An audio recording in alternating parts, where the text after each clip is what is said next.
should be pretty quick. I'd like to call this regular meeting of the Level Board of Education to order. I'm calling it to order at 6:22. I'm going to take just a minute to make a couple of announcements.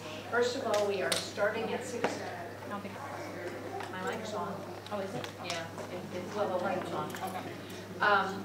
We are starting at 6:22 because we had a wonderful retirement recognition ceremony just before we started the meeting, so that's the reason we're running just a little late this evening. We are here in the Loveland Intermediate Middle School Media Center.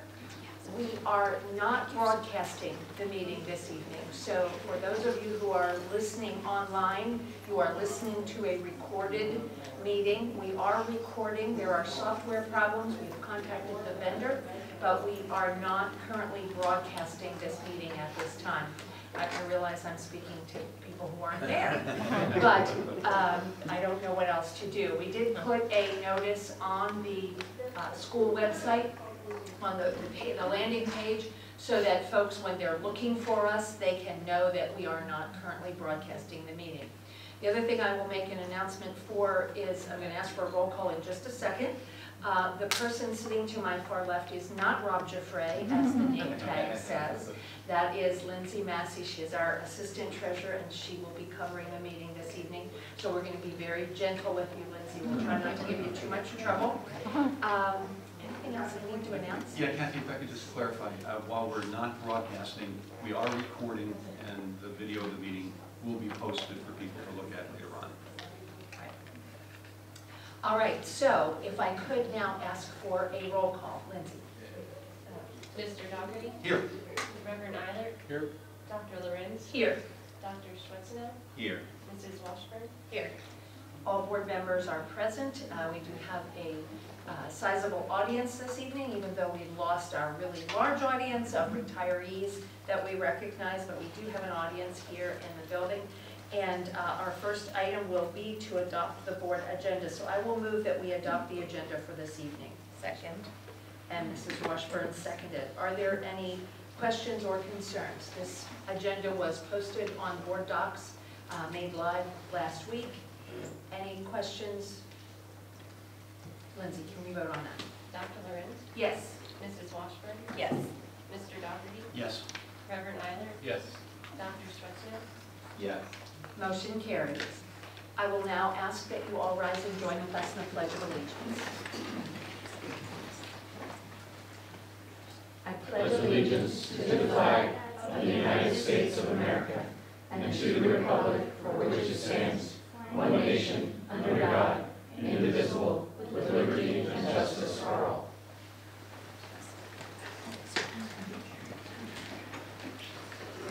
Thank you. Then another quick item of business. We do have minutes to approve, so I'll ask for a motion to approve the minutes of the April 18th meeting. So moved. Second. Mr. Dougherty moved and Mrs. Washburn seconded. Any additions or corrections? I think I did find one thing which I got moved around a little. It was an item that was there that needed a link moved or something, but I think they're good as printed. So. All right, Lindsay, can we vote on that? Mr. Dougherty? Yes. Reverend Eilert? Yes. Dr. Lorenz? Yes. Dr. Schwetzenau? Yes. Mrs. Washburn? Yes. Motion carried. Now I'll welcome the guests who are here. I'll especially welcome our student representatives who are all three here this evening.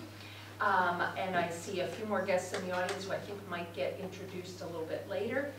So we are glad that you are all here. Our administrators are all in the back row. I don't know if we need to do something about that, having you all in the back row. They are here as well. And so the next item that comes up for us is hearing of the public. Lindsay, I believe you have a couple of folks who have signed to speak. Yes. The first one is Thomas Stapleton.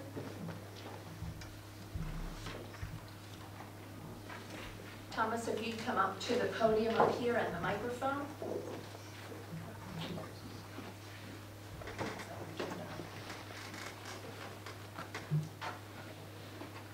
Hello, my name is Thomas Stapleton and I'm in 5th grade.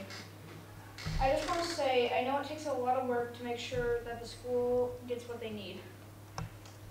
So I want to say thank you to the school board the administrators, and the superintendent. I drew this picture for the school board.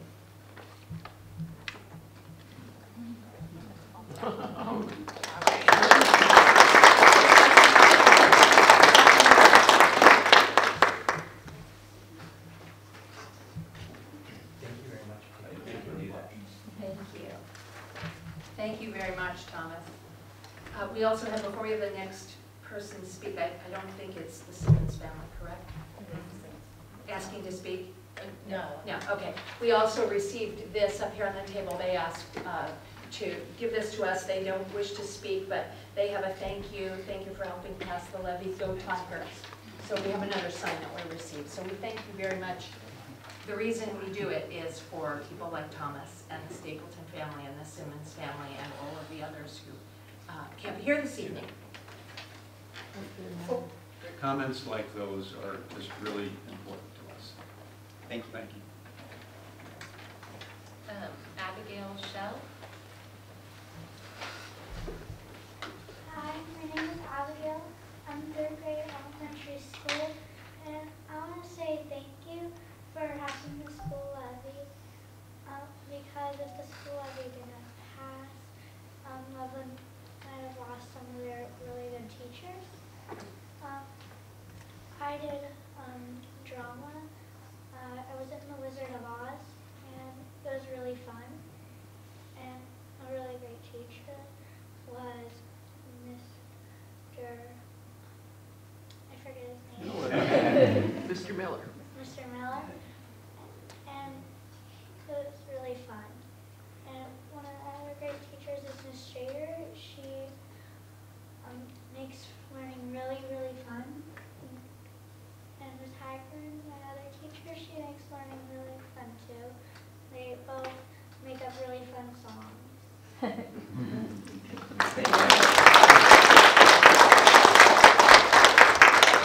Thank you so much, Abigail. Thank you so Thank much. you to all the families. You were a great munchkin, thank you. Thank you to all of you for being here. And thank you for your bravery and your eloquence in speaking in front of us. I've been doing this for a long time, and I think you showed me up this evening. So really appreciate that. Thank you very much. All right. Well, with that, then we can move on to, I don't know, maybe we'll just say that's enough. That's great. We can stop there. You realize that was the peak of the Okay, so moving along, just to let folks know who were not here for the recognition that we had prior to the start of the meeting. We did have retirement recognition. Mr. Crawler mentioned that we recognized 357 years of service to Loveland schools. But the recurring theme for all of the retirees who spoke this evening, they talked about being blessed to have been in Loveland. They talked about all of the other people in Loveland with whom they worked and how much they enjoyed being here in Loveland, how important Loveland is to them. And so, you know, I think we can all take great pride in that as well. And then this is not the place for the student representative to the board reports, but this is on the agenda just for us to recognize our student representatives this evening. We are glad that they are all here. I will let you know that I was able to attend the senior awards night and was able to shake the hands of our representatives on behalf of the board. Mr. Broadwater presented them to the audience there. We really do appreciate, as much as we appreciate the young folks who come and talk to us, we appreciate seeing them grow into young adults who become representatives on the board. I know that we'll be working the rest of this week to pick some new representatives for the next year. They're not going to live up to this year's representatives, but everybody can move on, and we'll get some new ones. We'll have personalities of their own. But we really appreciate the work you've done for us this year, and we're glad you could be with us. If I were to join, I've never been where there were student representatives to awards, so I wasn't sure how it would work out. I think it's awesome that I've gotten to know 3 of you. I got to see a boogie in at prom and having fun. And, it's always good when I get to recognize the kids that we have here at Loveland. So I appreciate it. It's been great getting to know you. I appreciate it. I know you're busy in the evening, and just being here means a lot. So I'm going to give you a set of pen and pencils from Loveland. On eBay, this goes for about $150. But thank you very much. Thank you all. Thank you. I'm not sure, Mr. Broadwater, I think maybe the word boogie might go for him. I show my age. Just not sure about that, if you say so.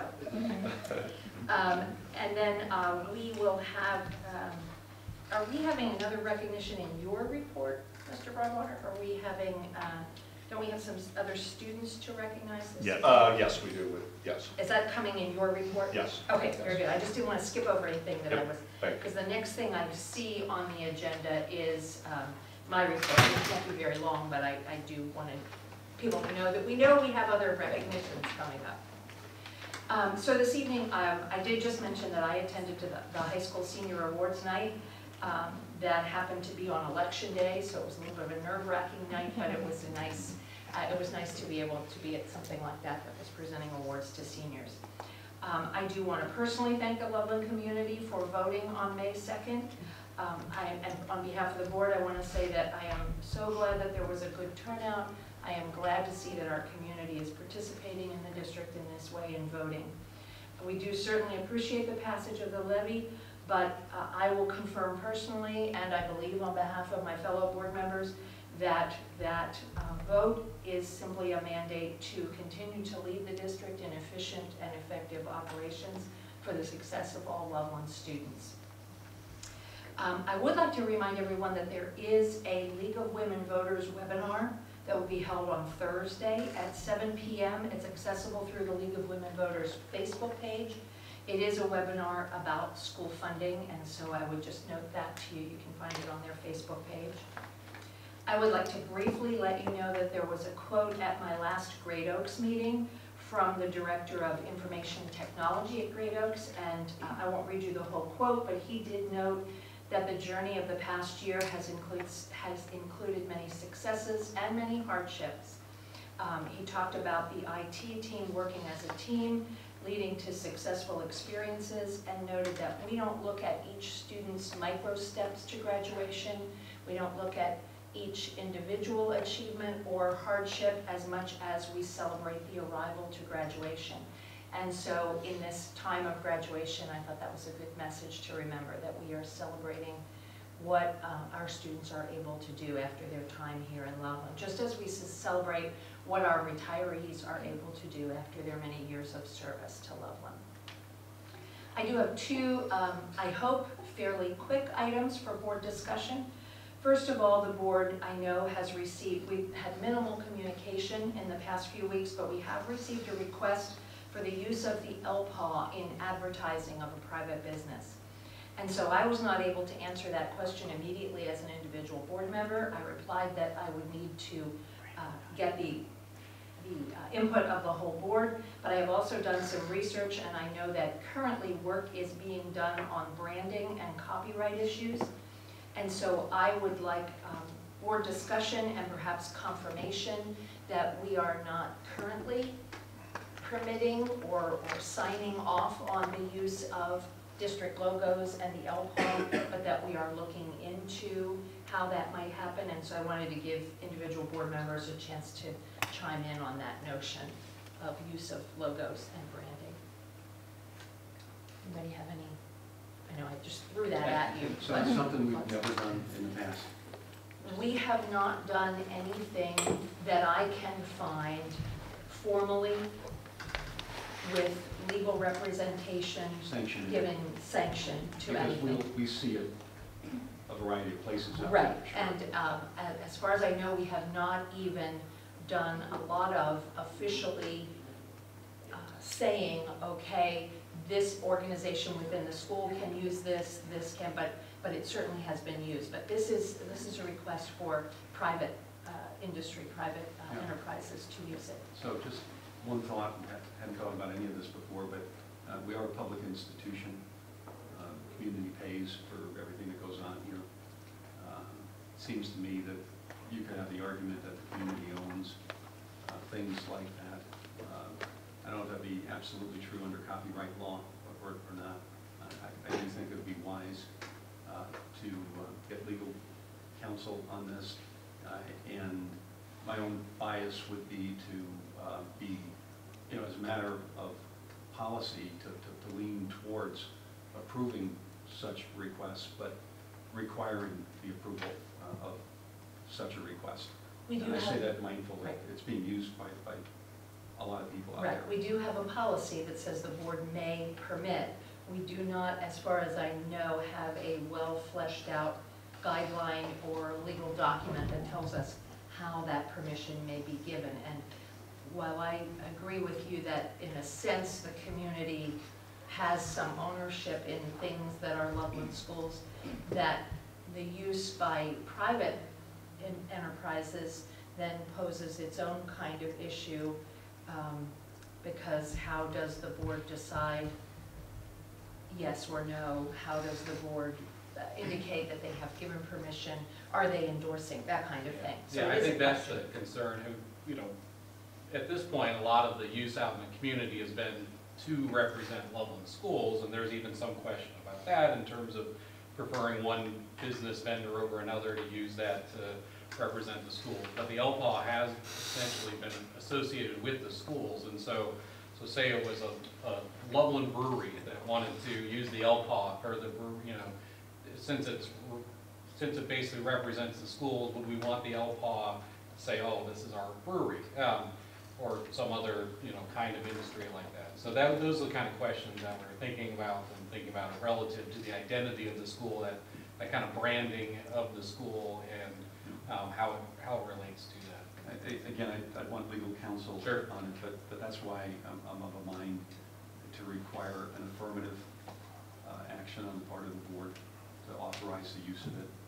Well, and there's a flip side of that problem is, if that's the case, what is our recourse when it gets out, and how do we handle, the brewery started using the LPAW, does the school district sue them? I think you can issue a cease and desist. Right.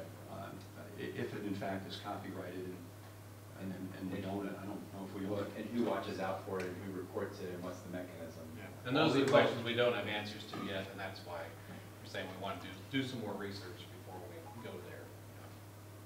Yeah, I mean, when it's been a beneficial use, which clearly it has largely been school beneficial use, likely a little argument about it, but when there's a commercial aspect to it, then you have to start to think about it. I would say, the most obvious reason that it gets used is for T-shirts or sports teams or parents boosters.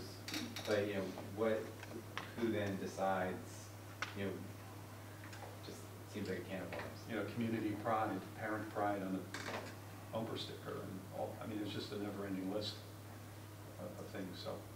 You ask if we've ever done this before in my many years of experience. I can only tell you that what we did when the LPAW was instituted as a logo of Loveland Schools, it was confirmed with the University of Cincinnati that we were not infringing or copying too closely the UC CPAW, and so legal.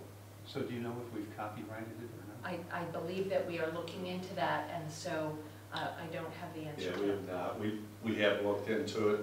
Andrew's looked into it, but there is a trademark, and it is up to the board to say yes or no if they would like somebody to be able to use it. So it is trademarked. We know that. There's not a copyright for the trademark. Yeah. Sorry. Right. Yeah. Andrew, maybe you could give us a sense of, but because I do have someone to answer as well, Yes. so maybe you could tell me the progress, where we are along the lines, and when we might be able to have a process in place. I've been working to kind of solidify a brand guide to basically say these are our logos over the last year. And I have had some cursory conversations with legal counsel about what a process might look like. We have some inherent ownership of the logos that we create because they're ours, but taking the steps to go to the state and register them, it does come with that the idea that you then have to have either a licensing for people to be able able to use them with your permission, and some type of enforcement that would say, you do not have our permission, you should not be using it. Typically what school districts do is those affiliated groups like our boosters and PTA groups, they would have the kind of our inherent blessing to use those logos for their purposes.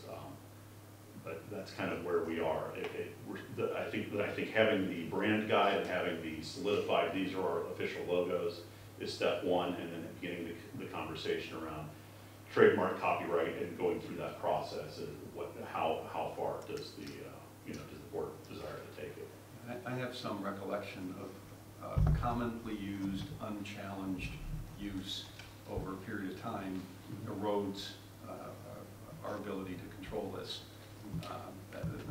I'm going back in time, and that's why I really, well, part of me thinks that this is not going to be a productive conversation unless we have. I think legal counsel would be able to speak to it pretty readily, because a lot of districts have gone through this. But to the flip side of your thought earlier, Mr. Doherty, about people having some ownership, we also have, because it is an asset, we also have some responsibility to be very careful with how that asset is used, so that it would not be used inappropriately or in a way that might reflect badly on the district. So that's kind of why this question from someone in the community comes at a good time, because it is something that we've been thinking about, and I think step one is getting those the brand guide with the logos, and then coming to the board with that discussion. Okay, and would that include coming to the board with, would you and or Mr. Broadwater have consulted with legal to come with the brand guide and sort of the legal counsel on that? Yeah. Yes, it would be. I think the next conversation in this process would probably be between the board and legal to figure out. Legal would be better able to kind of lay out the steps and the potential pitfalls of any process. So. Can we get that on a work session agenda at our soonest possible when it would work? Is that all right with the board? Yeah, all right. Then I have one other item which also involves some board discussion, and that is that I think that now is probably a good time for this board to consider the constitution, the reconstitution, the deconstitution, if that's a word, of the Board Planning Commission. I think that we have had that on our calendar for a while, and we've been talking about a variety of things and a reason to wait on that.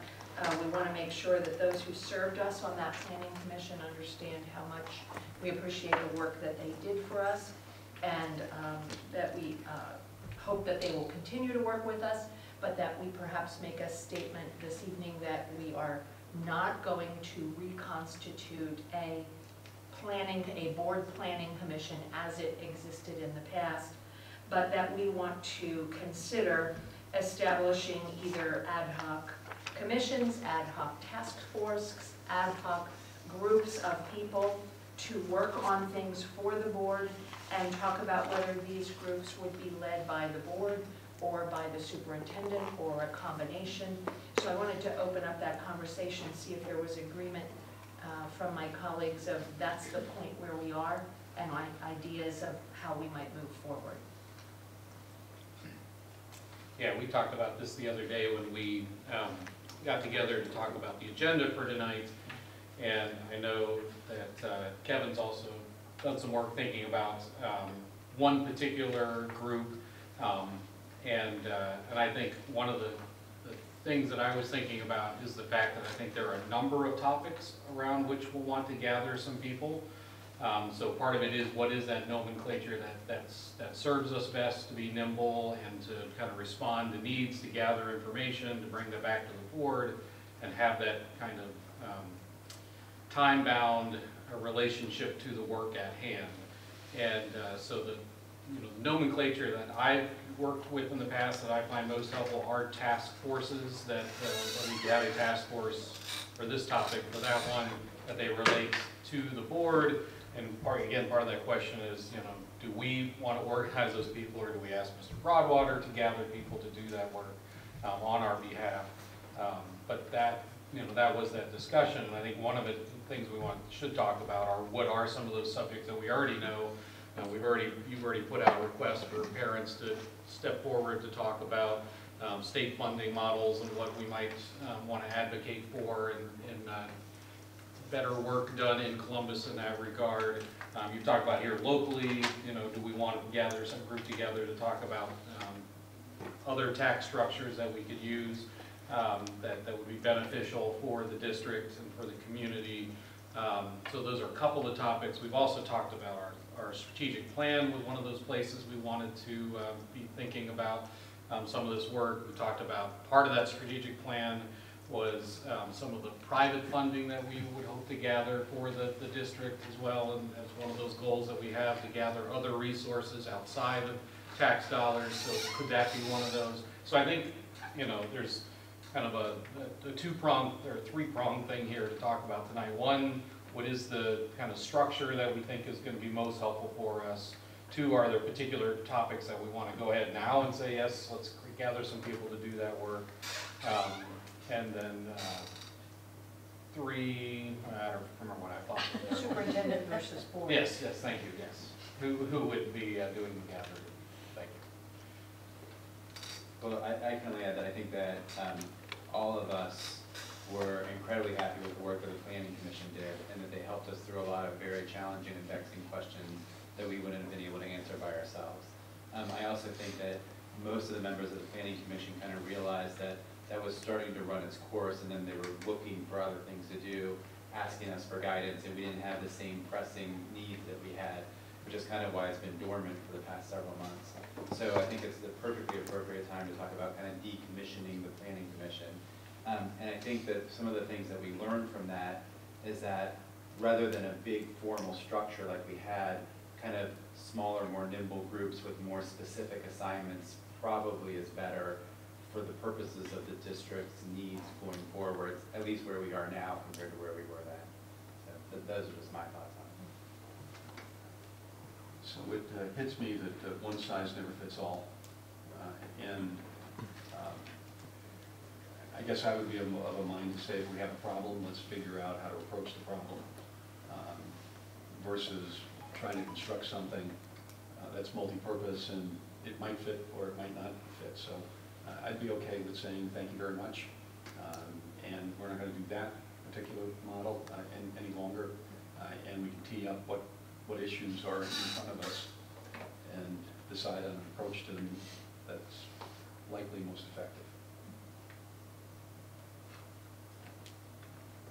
Anything else before I ask our superintendent how he feels about all the things we've been batting around over here? Are you asking? Yes. I really enjoy when we did the town halls, and first and foremost, I would echo what Dr. Lorenz said, which is thank you to the community for giving us a direction and where we're going to go the next few years. So the town hall, I really enjoyed the fact that it was open conversation. I would really like it to be centered on education now. We've got a chance to really focus on what we can do for kids. Part of the strategic vision, there were 4 parts. It would be great to have town halls in regards to that, but one of the 4 tenets was fiscal as well as facility. And so when you talk about a task force, that's a task force. There's a certain amount of nimbleness that you get with smaller groups. I, for one, really enjoy those conversations, enjoy being a part of the conversations, have met over the last couple of years. We have a lot of experts in this community on a lot of different things, and being able to put the right people in the right places would be extremely beneficial.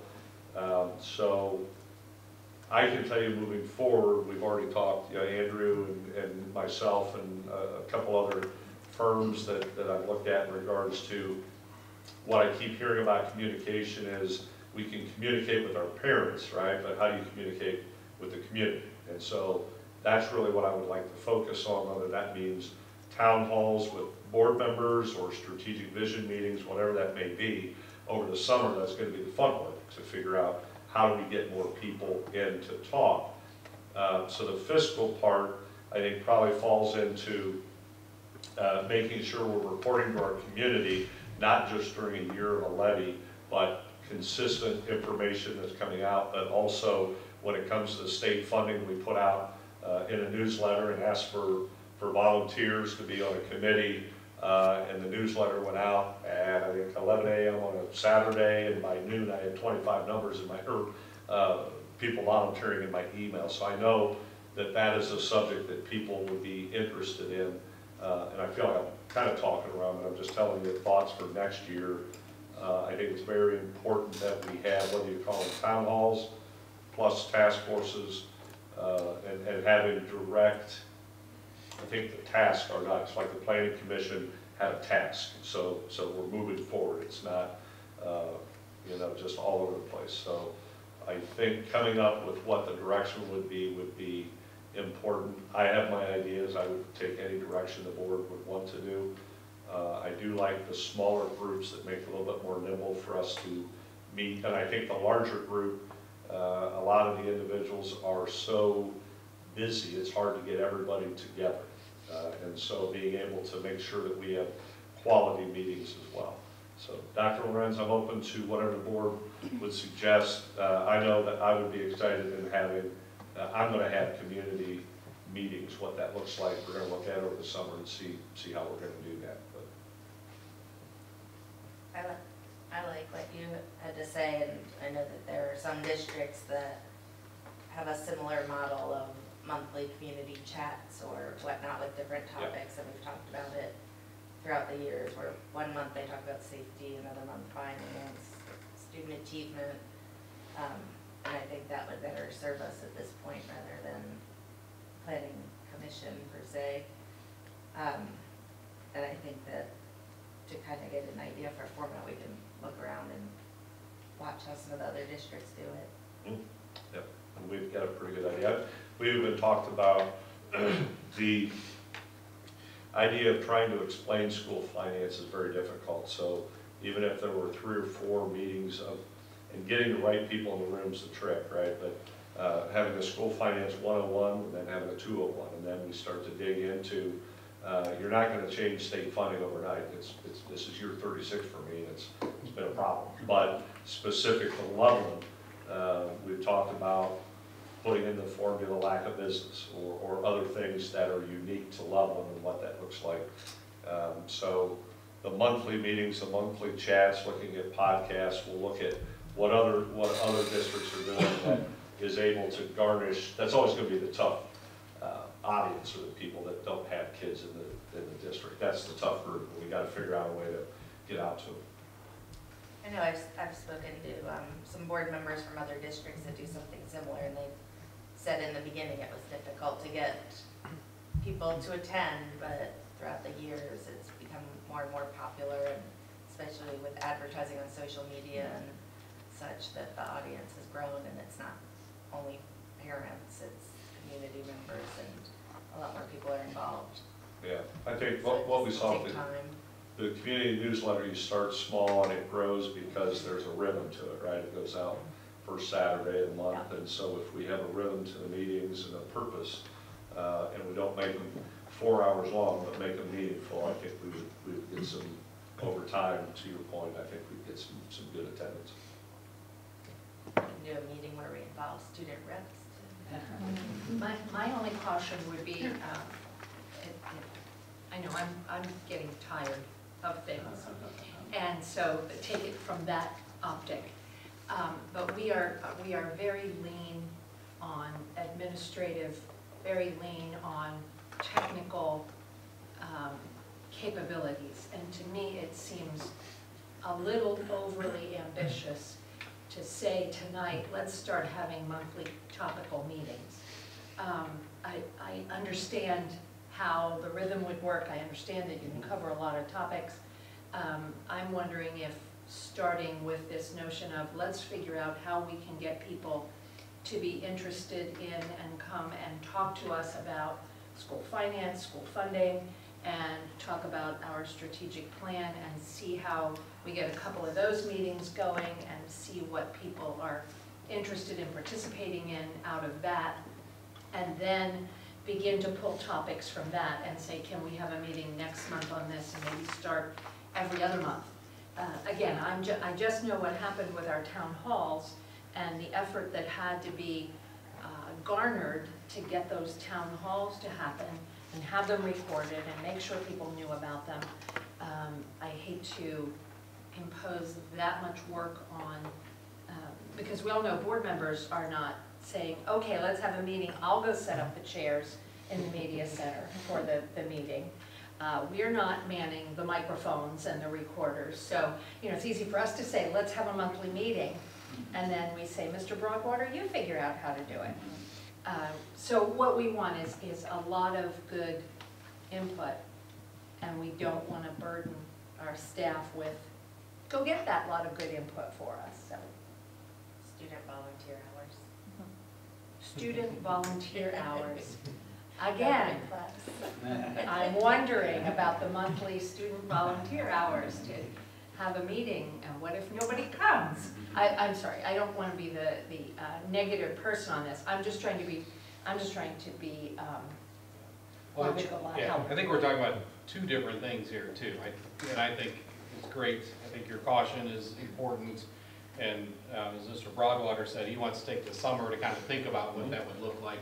Think about what a manageable structure would look like to have those town hall kind of input sessions from the community. But that's that's one of the pieces that I think is important, is to keep that ongoing communication going. But we're also talking about with task forces or commissions, a deeper dive into something where a group is meeting over multiple sessions, a much smaller group, to kind of dig into it and try to bring counsel to us about potential actions that we might take, recommendations that we could make to others that would benefit the Loveland district. So I think I want to also be careful that we're not kind of taking the one and saying, okay, that takes care of it. I think there are two different things we're talking about here. So I've watched Mike and Andrew here for a year and a You've half. watched Andrew, but you can't find him, right? Or year and a half now. And I think, as a board member, I don't believe our role is to do all these things, right? Maybe to make sure that some of these things are done. And you have any number of ways of accomplishing that responsibility. In this context, from a communications strategy and execution perspective, with one caveat, I think you guys have done a phenomenal job. And the caveat is within, forgive the expression, but within the school bubble. I think you've been outstanding. Moving beyond the school bubble is the challenge.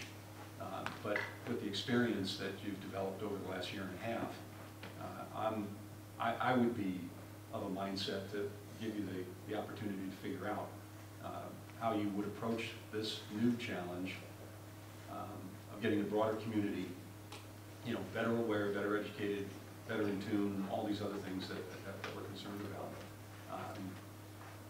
and not spend a lot of board time on trying to figure out the details of that, at least for now. If you recall, for the board, we do bring you action plans from each department. Part of the action plans that Andrew will be setting up is just that. There are experts out there that are working with other districts that have methods that they feel work, and that's who I would like to meet with over the summer, so we tweak it unique to Loveland. But to what you're saying, Mr. Doherty, that is the group that is pretty tough, that we might need help on how do we get there. And so we'll have an action plan moving forward with all of that as well. And I think Jonathan and I are thinking the same way, that there are two different issues Yeah, here. Communication, et cetera, is one, and then how do we take on some of the heavy lifted issues that are in front of us. I have a resolution I'm going to talk about at some point this evening that's targeted at just that kind of thing, and it's just a proposal, so we can debate it and like it or not like it, whatever, it doesn't matter. But I think it's an example of how we might deal with the heavy lift issues.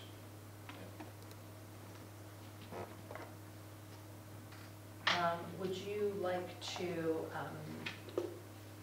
put that, let me think where that would work well. I had a thought, Kathy. Becky, I don't know if you're okay with this, but when you're done with the President's report, I was going to just make a couple of very, very brief comments about Finance Committee that Eric and I attended in the last couple of weeks. And then kind of bridging out from that, raise the idea of the resolution. But you tell me when the appropriate time is to put it in. I'm wondering if we want to go ahead and have our student representative reports at this time, and have our superintendent update and recognize some students, and then maybe come back to that after that before we move into the other items. Does that sound? Works for me. All right. Is that all right, Mr. Turwater? Then we'll turn it over to that end of the table and let our student representatives go now.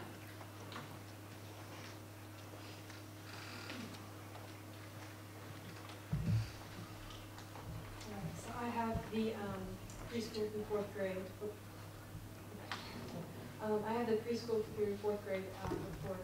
Before I start, I just want to say thank you guys for all the work you put into making that the levy passing. I know as an outgoing senior, Loveland has so many great teachers and staff that it's nice to know that we're leaving Loveland a better place than we have. There's some ongoing building and department projects. Step-up days were held for the second and fourth graders in May, where both grade levels got to visit the new building for their next year. They got to meet principals and counselors, tour the buildings, which was a really great opportunity for young Tigers. It's always a big change, so this helped them be more comfortable with that. Spring math assessments of third grade students who are on the watch list for third grade reading guarantee students. Additional end-of-year assessments for each grade level will take place between now and the end of the school year. Students in first through fourth grade have been enjoying their field trips provided by the LEPTA.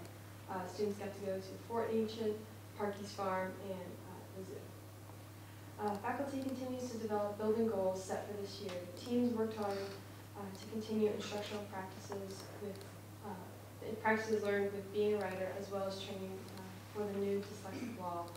They have been fortunate to have time to work collaboratively with Kathy Schroeder, part of which is one of the ELA consultants on these goals. The BLTs continue their work at developing building goals for the 2023-2024 school year. They are working on the continuation of this year's goals as the staff evaluates where they are and where they're heading next year.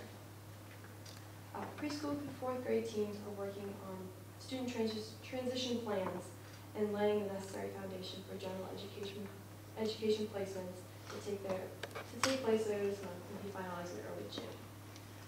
Some interesting staff and student accomplishments. We were able to recognize some of the retiring teachers, Kim Shelton, Karen Newton, and Lynn Overy, and they'll all be missed, and we thank them for their time at Loveland. We also welcome Courtney Barnes, who will be teaching third grade ELA. She is a Loveland graduate who has spent her past year teaching at LIS, so it's definitely great to have another Loveland graduate back here teaching. In the professional development update, Mr. Fancher and Mrs. Swarm attended the Literacy Council and Math Council meetings throughout this school year. These meetings allowed them to stay connected to current topics and collaborate with other districts in our area. The final meetings for the year took place earlier this month. Mr. Fancher and Mrs. Ford also participated in the Principal Roundtable series this year through Butler County that provided additional opportunities to share and learn from other teachers on our region. And preschool through fourth grade teachers are working hard to finish strong this year while planning goals for the 2023-2024 school year. Teachers will close out this year with end of year data reviews and planning for next year during the final weeks of the school year. And some upcoming events and important dates. This week for LPS is Right to Read Week, and the fourth grade field days and LPS field days will be on May 17th and May 18th. LECC preschool will have their fun day on May 17th also, and then their last day is on May 18th.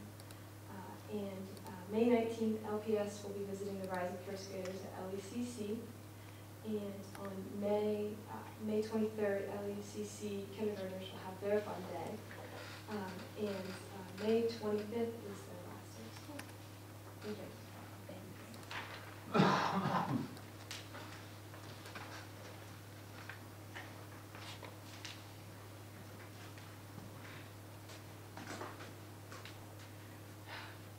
Everybody. I'm just kind of going to go off what Kate said. I think thank you foremost for this amazing opportunity. It's been really cool to kind of see what you guys call the work you put in for our school. It's a really cool opportunity, so thank you. Now for exciting stuff. All right, so I had the LIS and LMS reports. So some cool projects that have been going on. As of yesterday, LIS and LMS have officially become a designated Project Adam school, which is a heart-safe school, meaning that the school has met all the requirements and has cardiac arrest safety drills. All the staff have been trained in an event for a cardiac emergency and have response plans. Also, there are AEDs and signages that have been in place as well. And a huge shout out to Judy Leaney for making this happen, and also congratulations on her retirement. So another exciting thing, LIS has done Hope Week. So Hope Week here was for the first week of May. And our Junior Hope Squad has had planned a huge week of kindness and mental health activities that just advocate for the topic of mental health, which is huge. So a big shout out to our Hope Squad students and advisors, Robin Purdon and Noah Gilbert, for a fun-filled week with a positive message. So another thing that happened at LMS is an interview day. I know, I remember interview day when I was in 8th grade. So May 4th, there was a bunch of people around the community who came in to interview a bunch of 8th graders. So it's become a very big staple here. I know, I remember it. So a huge shout out to Mr. Krosky, Mr. Hardings, Mrs. Jordan, and Pitcher. And also for the LMS, Washington, D.C. has been set in stone. So Tuesday, May 16th, they will leave very early in the morning to embark on their journey. They're gone. They're gone. Yeah, I guess that's today. So they'll come back Friday, so don't worry. Okay. So also a huge shout out to Mrs. Pitcher and Mrs. Rose for making that all happen, all possible. And finally, little end of year celebrations that are happening. So there's a bunch of planned activities for next week, the 25th, Thursday. And so for LIS, the 5th graders will have donuts, dodgeball, and a movie. And the 6th grade students will have fun stations, cone ice, and go out for lunch. And at LMS, 7th grade students will have pizza parties, fun activities, and 8th grade students will be going to grandstands. I'll be there tomorrow. And some upcoming events that's happening, and that have happened, is LMS is hosting a career day tomorrow. And 8th grade DC trip's already happening on Friday. And then LIS field days will be the 22nd and 23rd, and last day of school will be the 25th. Thanks.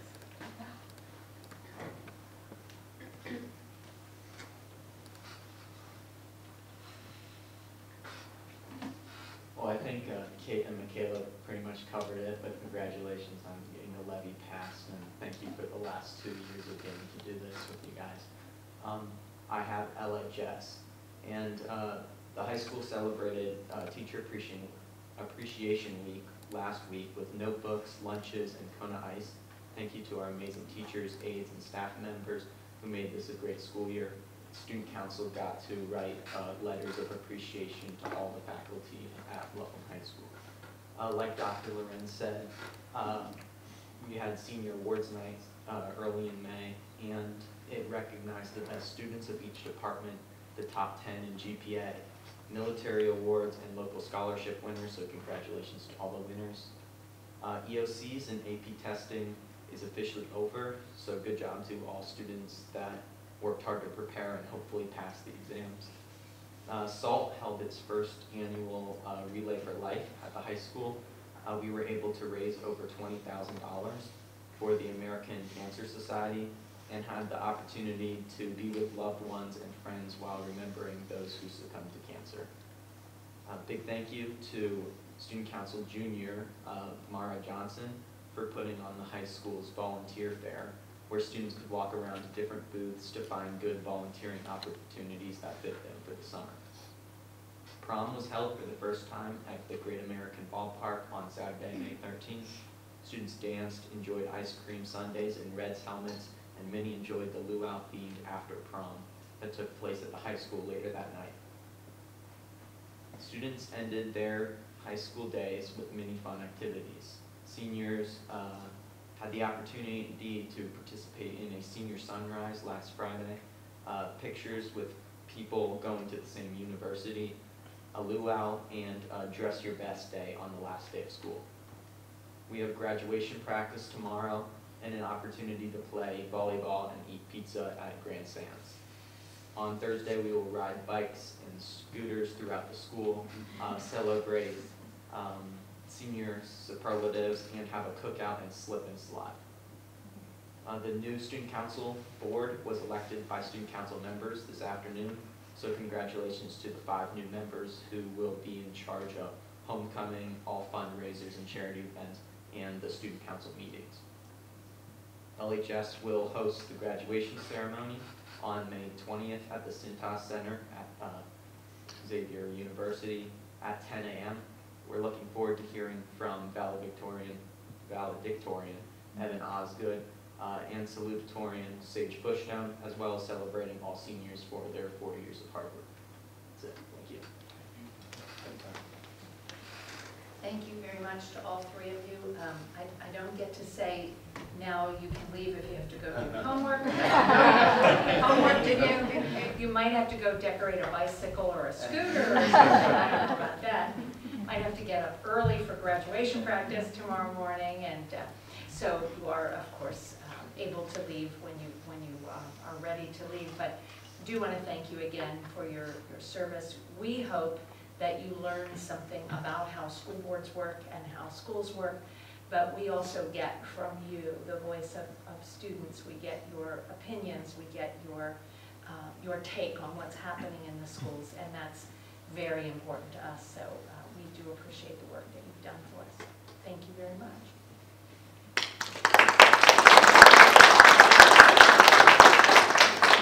Can I ask? Yes. Also, you all thanked us for our part in the levy, but I wanted to thank you 3 specifically, as well as the whole student body, because I know that several of you really stepped up to lead the charge amongst your peers, and it certainly helped, and it helped people who didn't think they had a voice speak up and be heard, and I know that you're all going to do great things in the future, so thank you for everything you've done.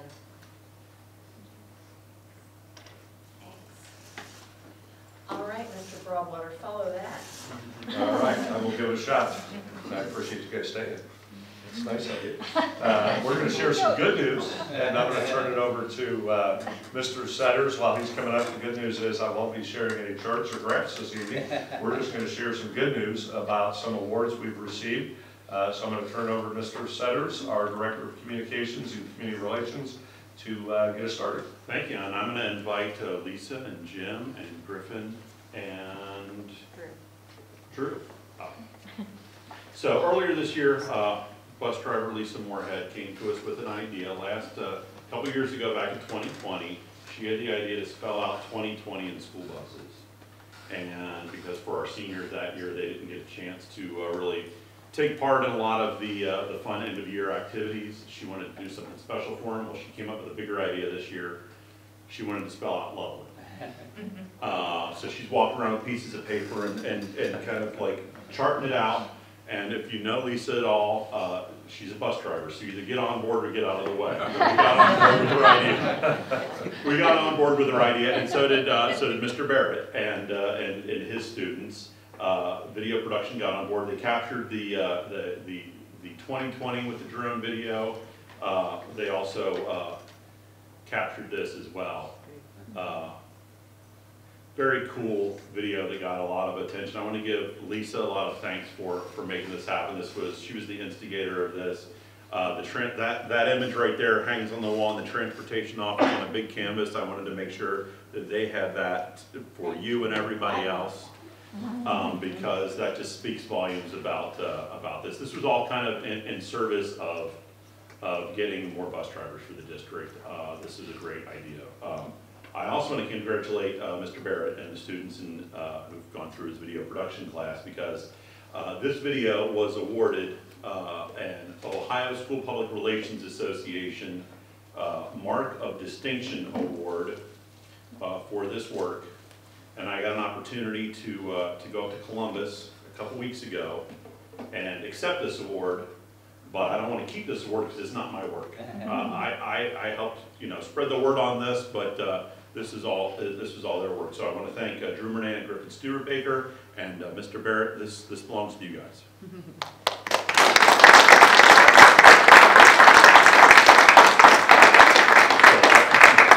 Recognized in the state of Ohio for some outstanding work, and I don't think they realized when they gave us the award that it was student work. So you guys were up against work from commercial outfits from all over the state of Ohio. So thank you very much.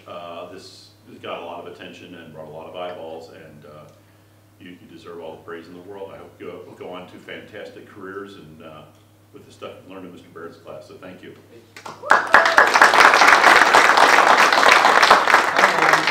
How long did it take to set that up? That was, We actually did very well, just under 2 hours. Just under 2 hours. It took a lot of manpower, yeah. patience, but just under 2 hours. So it was weeks of you figuring it out and knowing exactly how long the buses were and figuring out how you're going to get things in there without knocking mirrors off and stuff. But the whole transportation department got involved. Lisa didn't drive all the buses over herself. No, it was great. It was great. Lisa, what was the hardest letter to maneuver there? I think it was the D. I saw some mirrors pretty close to each other. Mirrors were probably closest on the D for sure. Yeah. Absolutely. Wow. The hardest letter, guys, you remember? I remember the D and the N taking some time, for sure.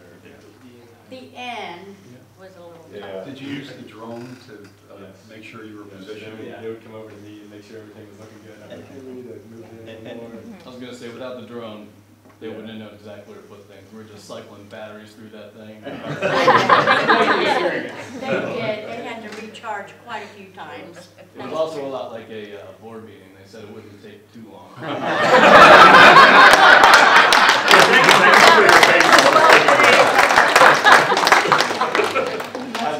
That's 1 point for Mr. Barrett. I know you would. Mr. Barrett, we'll see you next month. I was just going to say that, I hope they have great careers in video production, but maybe you could also consider a career in bus driving. Because we need bus drivers. Yeah. All right, thank you very much. Thank you. I do want to ask Mr. Setters to stay up there, and I'll say congratulations to Lisa and Jim and the students as well. But Andrew also Loveland received the Ohio School Public Relations Association Mark of Excellence Award for 2 projects this school year that Andrew led. First was our postcard that celebrated our 5-star report card win. And the second was our community newsletter, received the Ohio School Public Relations Association Mark of Excellence Award as well. We're especially proud of the recognition for our community newsletter because we've worked really hard to reach out to more members, just like we discussed this evening. One of the messages when I took the position here at Loveland was making sure that we did need to communicate with the people in our community who don't necessarily have kids attached to our school, and our community newsletter is the first big toe in the water there to get some communication out. And I want to say thank you and congratulations to Andrew for all his hard work at getting that set up. Sometimes it looks easy, but getting that information out timely and in a readable manner is not always easy. So I say congratulations to Mr. Setters for those groups. You can go to lovelandschools.org where it says get involved. You can sign up for the community newsletter. Additionally, Andrew put out in our last newsletter a family communication survey. We had talked about it in previous board meetings about getting some feedback in regards to our communication. And we have, that was sent out, I think about, was it Saturday? Sunday. Sunday. And we've already got 300 responses to the survey, letting us know kind of how we can tweak what we do in terms of communication, what's working, what's not working, and so forth. And as I mentioned, our strategic vision earlier, communication is a big part of the B. Loveland strategic vision, and this survey is going to help us direct where we're going next year as well. I have a couple more things. Loveland Early Childhood Center just earned the 5-star Step Up to Quality Award from the state of Ohio. The award recognizes the high-quality preschool program offered at our Early Childhood Center in Loveland. Step Up to Quality is Ohio's grading system for preschool programs, and it's designed to make it easy for families to select great programs for their children. Congratulations to Sarah Gehring, our principal at LCSD, and her entire staff for their hard work and commitment to our students. And if you know anything about Step Up to Quality, it's a very nerve-wracking. You don't know when they're coming in. It's very nerve-wracking. They did a lot of work pre-evaluation, and so we're really, really proud of the fact that our LCSD did receive that. That means a lot. Also, you heard a little bit earlier, Loveland Intermediate School and Middle School just earned the designation as Heart-Safe Schools through Project Adam and Cincinnati Children's Hospital. This designation means we have AEDs in the building along with trained staff and a cardiac emergency response plan in place. It means that people are better prepared to respond if our students, staff, or visitors suffer a sudden cardiac emergency on campus. Loveland High School is the first high school in Cincinnati. We celebrated that last year to earn the designation. And this year, LIS and LMS become the first intermediate and middle schools to earn this in Cincinnati. And this is a result of a lot of hard work by our district health team, the administration at each building, and I will especially call out somebody we've already talked about, which is our district nurse, Judy Leamy, who led this project, Project Adam. And I will say congratulations to her on her many accomplishments, one of which is retirement. So with that, I am done with the superintendent update. All right, before we move to Mr. Doherty's report, I remembered that I wanted to say one more thing to our students before they sneak out of here, our student reps. I just want to say one more thing. You know, you can come back and visit us. If you happen to be in town when you're back from college and we're having a board meeting, we'd love to have you in the audience. So don't think that just because this is your last meeting here, you don't ever have to come see us again. We'd love to have you come back. So just want to make sure you do that. We'd be happy to share the calendar with you. We haven't approved the list of graduates yet, but it's probably safe to say congratulations. So I think maybe Mr. Broadwater will let you leave now, I'm not sure. All right, thank you. No, not you leave, Oh, let them leave. I thought you said me leave. Thank you. All right, Mr. Doherty, I know we postponed yours. And one brief thing, I skipped over the administrator reports. As usual, those are in board docs. Those the board members used to prepare for the meeting this evening. Just want to call your attention to Mr. Ames's business manager report. A lot of good information in there about bus drivers and things, so make sure you look at that if you haven't had a chance to look at that yet. And we'll move back into some board discussion. Mr. Doherty. Thank you, Kathy. 2 days after the levy, we had a Finance Committee meeting planned to deal potentially with bad news that evening. It turned out not to be bad news that evening. So the way we used that Finance Committee meeting was in a very, very different way. It was back to work, back to dealing with the issues. Eric and I were there, as we normally are, for these meetings. Rob took us through a variety of topics having to do with technologies, a variety of student services that Jesse, I think, helped us understand the cost of better than we had previously. But probably the most amount of time was around the future and forecast, which I believe Mike is going to take us through in lieu of Mr. Dufresne later on. I won't steal any of the real thunder there, but suffice it to say that the 4.9, I think as we said, was in no way the ultimate answer for the district. It was very much a compromise approach to get something across the finish line. And as you see the forecast later this evening, that will take life. It leaves us with the obligation of managing the district's finances in a very, very tight way in the years going forward. I'm confident that the administration, that Mike and his team understand how to manage expenses. I've watched them closely enough over the last couple of years to know that they've got that. They'll do what can be done to make the best use of every dollar that they have available and stretch it as long as possible. But there is fiscal reality in front of us, and you'll see that in the forecast. And we are left with the same problem that we've said we have been dealing with for some time, and that's the core funding strategies for the district. So one of the things that we've mentioned a couple of times along the way is getting right on that right after the election. If it was a favorable outcome, we could turn our attentions towards some strategic fixes to the problem. If we had a negative outcome, we'd be doing a whole lot of other things besides that. So we have the opportunity to get on it, and I think the forecast says there is no time to waste to start to deal with this issue. I put together a concept, embodied it in a resolution. I shared it with the board members and with Mike individually. I'd like to, can you put that Word document up on the screen? So the folks that are seeing this video tomorrow can have a look at this as well. I don't know if this will become an actual resolution by the time we're talking about it tonight, but I'd like to just read through it and tell you it's one approach, as I mentioned to Jonathan earlier. Be it resolved that the Loveland City School District Board of Education hereby establishes the LCSD Funding Commission, heretofore called the Commission.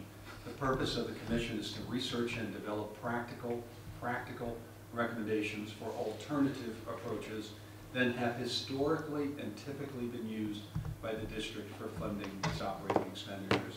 Decoded, we've historically used pretty typical continuing property levies. The intention here is to examine alternatives to traditional continuing property levies. This effort is being undertaken mindful of the difficulty the community has had in traditional levy passage. The demographics of our population balanced with our commitment to providing the best educational experience possible for the students of the district. I think one of the things that's emerged more and more clearly for me as we've gone through these past two elections is that the demographics of this community are not necessarily easy to balance one levy against after the next. I can't say that I understand the demographics completely, but I think it is a driving factor, and perhaps over the course of time, the changing demographics of the community is part of the reason that we're having some of the challenges that we're having. But that is what it is. We still have an obligation to provide a superb educational experience to the kids in our charge. So we have to figure out a way to make these two, maybe at times conflicting issues work together.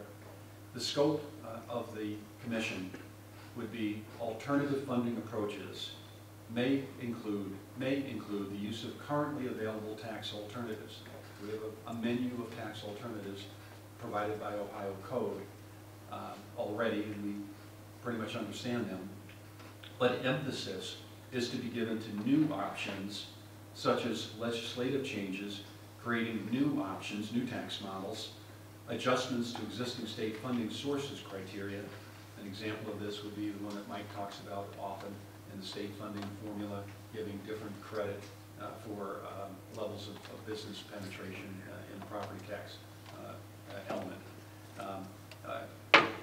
as well as non-tax alternatives. So when we think about foundation and charitable contributions and all other kinds of things, potentially that could come in here as well. The commission, however, will prioritize practical solutions, quote unquote practical solutions, where resulting recommendations have reasonable likelihood of legislative and community acceptance in the next 1 to 5 years. Sometime in that 1 to 5 year period, I believe that we're going to be having this levy discussion again. We talked about that when we settled on the 4.9. You can see it in the forecast. It will come again. Here's an opportunity to start to look for something to help with that issue while we have the breathing room. A real focus on practical solutions. I'm somebody that believes you can't really eat the elephant. You've got to cut the problem into digestible pieces in order to make some progress with it. None of us may like the state funding formula, but waiting until you have a perfect solution to the state funding formula may be much longer than we have to work with. So cutting it up, cutting pieces of that up, going after that in a way that perhaps we can actually make some progress on some things within a relatively short period of time. The commission will be authorized to address community and political leadership in the furtherance of its purpose, with active involvement of board and administration members, giving the commission the okay to reach out to political leaders, for example, local or state level, whatever. Membership, the commission will be comprised of 3 officers, a chair, a vice chair, and a secretary, and as many non-officer members as the board determines appropriate. The commission will seek out members with expertise and/or commitment. So you can have particular expertise. You may be politically connected. You may understand the tax law. You may be a finance person. Who knows, right? You may have some particular expertise that's of value. But there's probably nothing more important than passion. So an individual's commitment to the cause would be of major consideration. To aid in the execution of its purpose, primarily from within the community, but may reach out to other districts. We may have partner districts that are in a similar situation, and it may be an opportunity to speak with a louder voice as more districts come together, or organizations to aid in its efforts and recommend expansion to the board beyond the initial 3 officers as needed. The thinking here was not to make it a task of the board to figure out everybody that's on this commission. Get the 3 key people, let them figure out how they think it should be expanded, and then provide that as a recommendation to the board for approval. Because the way this is set up, and we can argue about whether it's the right way to set it up or not, but it's set up as a board committee versus a district committee. And it does have some overhead associated with that, but it also has the fact that it answers to us directly as part of it. In terms of specific actions, upon the determination of the 3 officers by the board, so as soon as we've named them, the commission will self-determine its officer assignments. So we'd identify 3 people, they decide amongst themselves who's the chairman, the vice chairman, and the secretary. Determine a plan of action and proceed with the execution of its mission. The commission will report at each normal business meeting of the board as to its progress and recommendations. So stay on this. We want to hear about it every single meeting because it's important and time matters. The commission will adhere to normal, open public meeting protocols and legal requirements relating to the conduct of its sessions, including minutes, production, public meeting notifications, etc. The board may declare the work of the commission to be completed at a future point in time and dissolve said commission. The commission may also recommend the dissolution of the commission based on self-assessment that its task has been completed, and the board will decide on said recommendation. So that's considered a draft motion. If it's, we can talk about it. If we like it, I can put it in as a motion this evening, and we can further debate it. And we can also decide not to do anything with it besides talk about it tonight and give ourselves a little bit of time to think about it. I would urge us, though, to call the question by next month so we get going with it relatively quickly. Thoughts? I would add that I really appreciate your insistence is probably too strong a word, but your aggressiveness in pushing us towards this, because after any kind of bruising battle, it's a lot easier just to sit back and say, okay, we're done with that for a while, and just all catch our breath and let it calm down. Right. But the reality is, this is a perfect way to engage all the members of the community with disparate ideas about funding models and try to explore what a consensus looks like going forwards. You put a tremendous amount of time and thought into thinking about all of the language of this resolution. I don't know that I have a tremendous amount of feedback on it. I think you covered everything you need to cover. I can't think of anything. The only thing that jumps out is the commission will report at each normal business meeting of the board. Will present a report, can report, shall report. There will be times where there's not going to be a lot to report on. On the other hand, you don't want to go for months with no report. Right. A report could be there's nothing to report, but it holds the commission feet to the fire, so they're there regularly. I wholeheartedly agree with the destination where you're headed on those topics and things we need to get answers for. My question is this the right vehicle for it to arrive at that destination? And yeah, very much agree with what you said about it's always be easier to step back for a little bit. But Kevin and I were talking about this before the votes were even counted the night of the election, saying if this happens, how do we begin to move forward to continue to work on these issues, because we knew that this levy wouldn't be the final answer. And as I listen to your proposal, I hear three things that you're highlighting in there in terms of pieces that you were trying to address.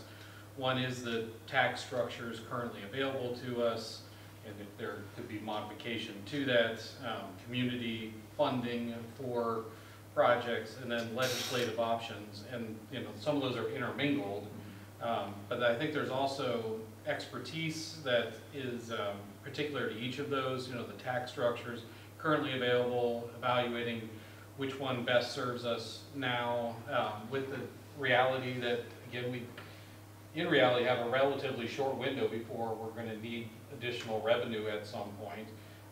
So to think about that legislative piece in concert with looking at where we currently are, I think there's some danger to that in not getting to a good evaluation of what are the current options out there, and what do we realistically do with what's currently there versus long term, what we would like to see changed so that we have better options available to us to fund schools in Ohio.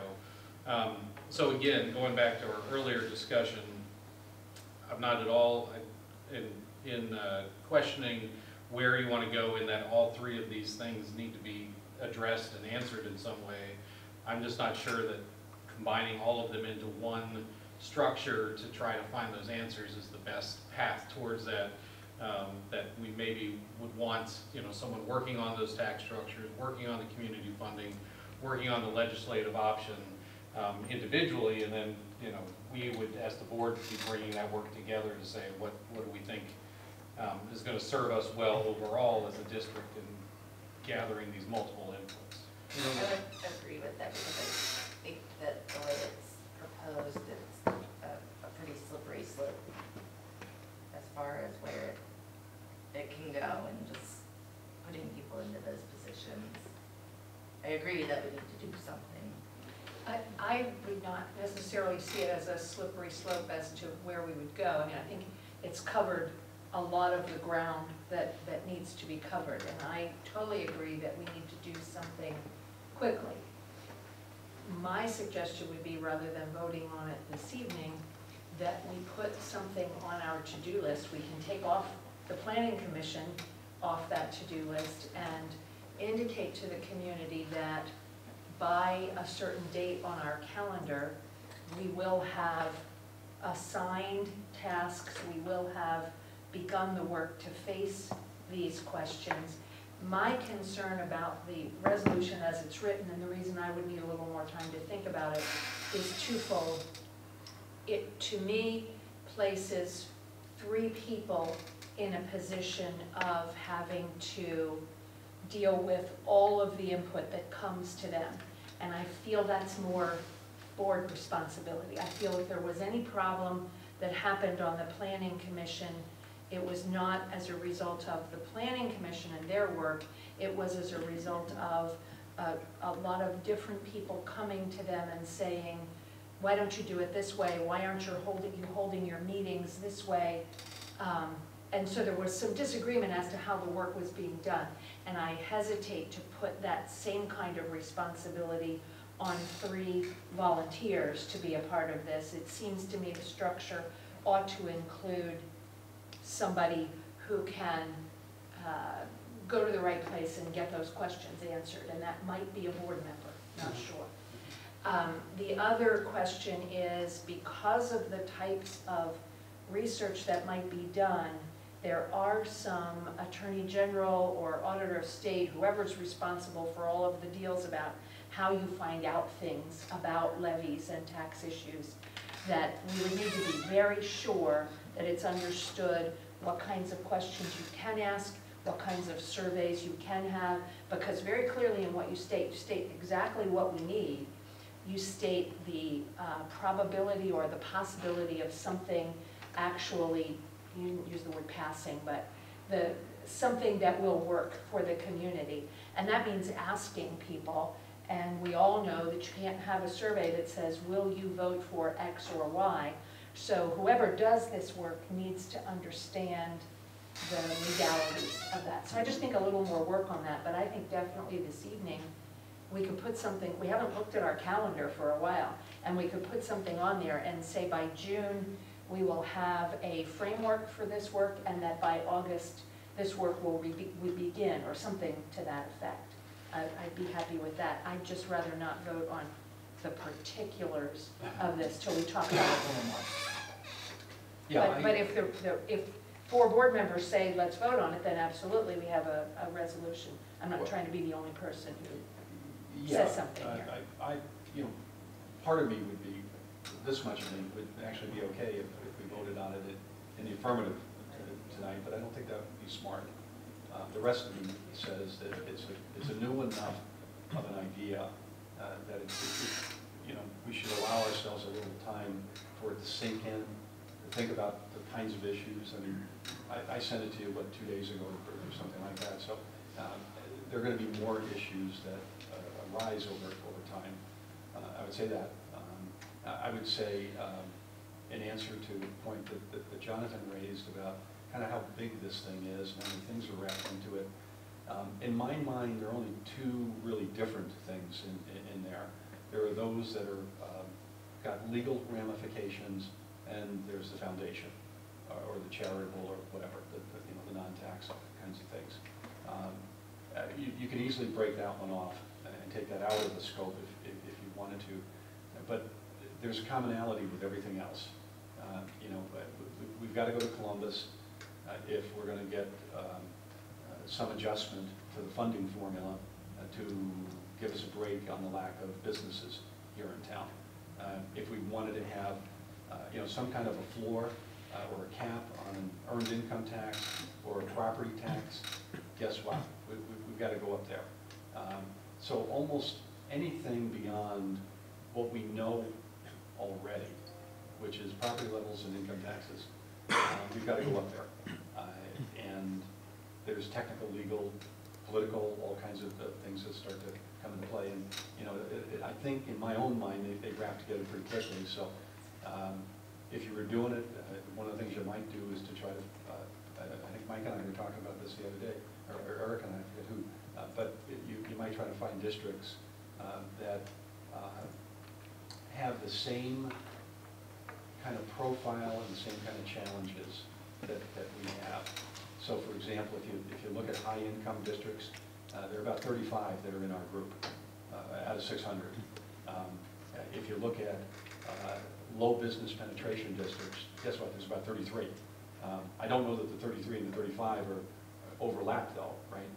You know, 5 of them might overlap, but if there were 5 that overlap, we've got 5 partners and that's the beginning of a nucleus, maybe, and things like that. But that's the kind of work that I think somebody or some group of people that are tasked with this would start to do, and then start to, I wrote my letter to the governor. I haven't gotten an answer yet.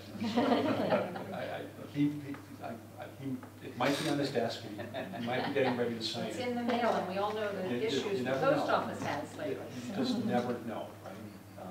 How do we think we might identify the people who would be the nucleus or the sort of guiding force, whether it's 3 or 5 or, a group of a dozen? How do we think we would identify those people and get them to step forward? Well, I don't know. I'll be honest, I don't know. If I was to start to work on that tomorrow, I'd start calling people that I know that have been, I'll say passionate first, and then, the expertise kind of comes second. Find the passion first, and then who do you know, right? What if we were to say this evening that we are definitely going to do this something, whether it's going to be a commission or a task force, whether it's going to be a team or whether there's going to be a board member on it or not. There's going to be this thing, and we're going to get it started by the end of the summer.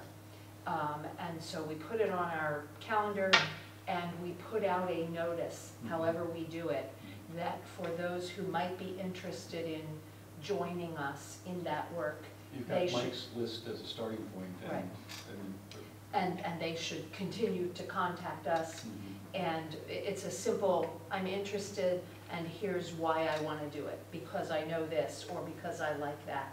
And what if we say in June, we talk about this some more and talk about the number of people we have, and maybe decide then to begin contacting people and make this a little more formal of what the thing is, what it looks like. Well, how about if we, go ahead. I just think that list is best assembled by Mike with consultation with the board, but he's the one that's kind of the tip of the spear that has the most contacts, kind of the most well-rounded picture of who's got skill sets and who is available and who might do this work. And again, we can certainly feed him names as well and try to broaden that list as much as possible, but I think we'd be, in my opinion, would be best served if he's the one Can I suggesting the just list. add just a little twist to that, however? I heard Mike say he wants to work on the academics, he wants to work on the education. And I think there's two, I absolutely think he can be the person who gathers this information for us. But I think it's maybe not fair to have Mike be the center point of the team itself, simply because of all we're hearing. I mean, we've seen that list of things that's coming out from, again, the Auditor of State, the Attorney General, about what a superintendent can or can't do during his business hours. Well, what we could do is use Mike's infrastructure, which his infrastructure is sitting over there. Right. To reach out to the community, maybe change the message a little bit, tweak the message. No, I mean, I absolutely think he can get the information for us, but I think as far as leading the team, it needs to be either a volunteer or a board member who needs to be sort of the one who gathers and asks and deals with it. I think it's a little bit questionable what a superintendent is allowed to do at work hours. And we all know that a superintendent's job is 7 days a week, 24 hours a day, so there's not really time when he's not on the clock. But I think Jonathan's point, thank you, Mike, I think that Jonathan's point, though, is more of the structure should be centered under the administrative structure of the school, that Mike should be in charge of it. And part of that goes back to what you had referenced, Kathy, which is one of the challenges of the Planning Commission was that the rules around the sunshine laws and open meetings become challenging, especially with small groups. If I'm a subset of the tax committee and there's 3 of us on this, am I still having open meetings? Well, yeah, because you're still, so now I can't sit down with you 3 and talk this over. We have to schedule a meeting, have public notice of the meeting. Well, we might have to, it's a good point. We might have to ask legal for some help on this, because the other point that I think was nested in Kathy's comments is that the state auditor has issued guidelines which, I don't know, they're actually hard to understand. I find them hard to understand, I'll be honest. And they seem very restrictive.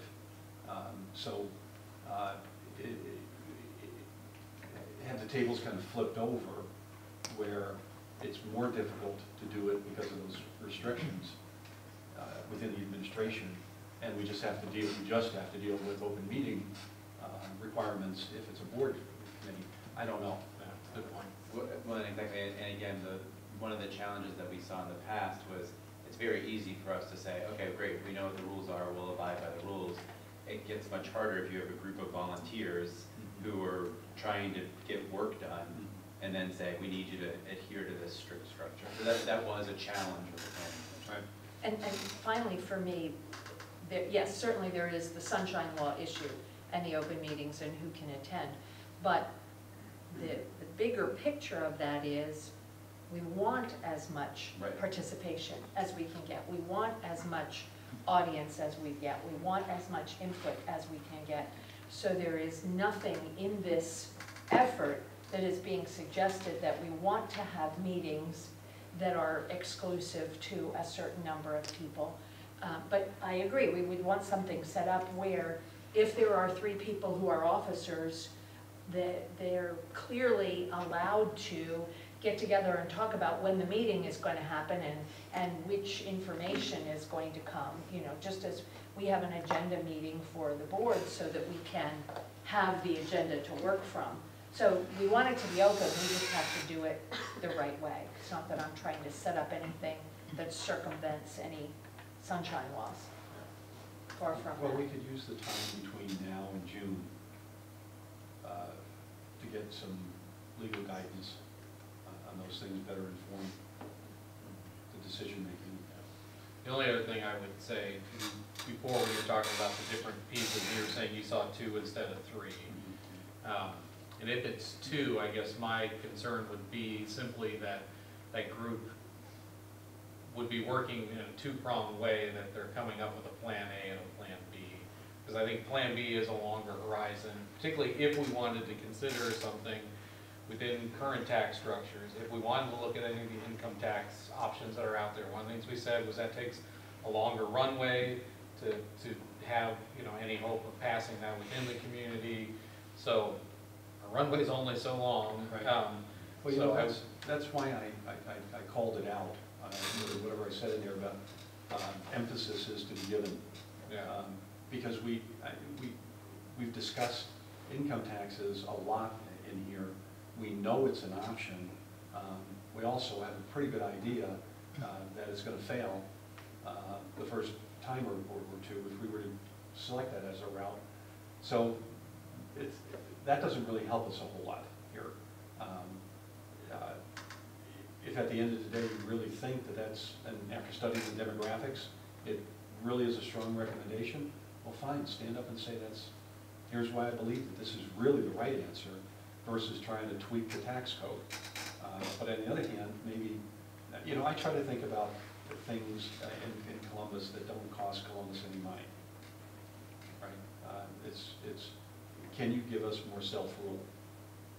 So can you give us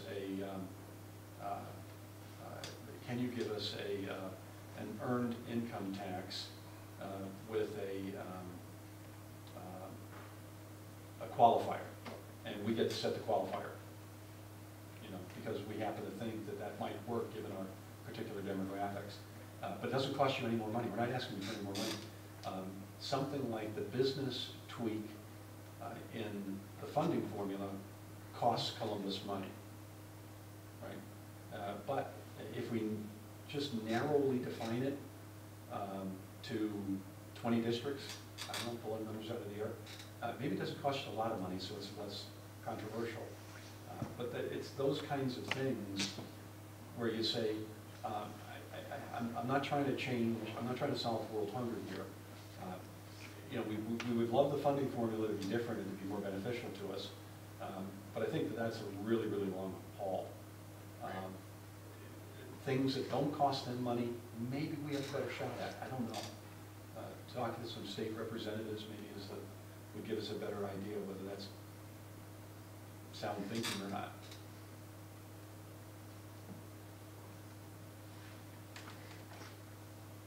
So I'm fine with, let's all let it kind of sink in and think over what we think is the best, I'm fine with this, let's let it sink in and think over what the best structure is.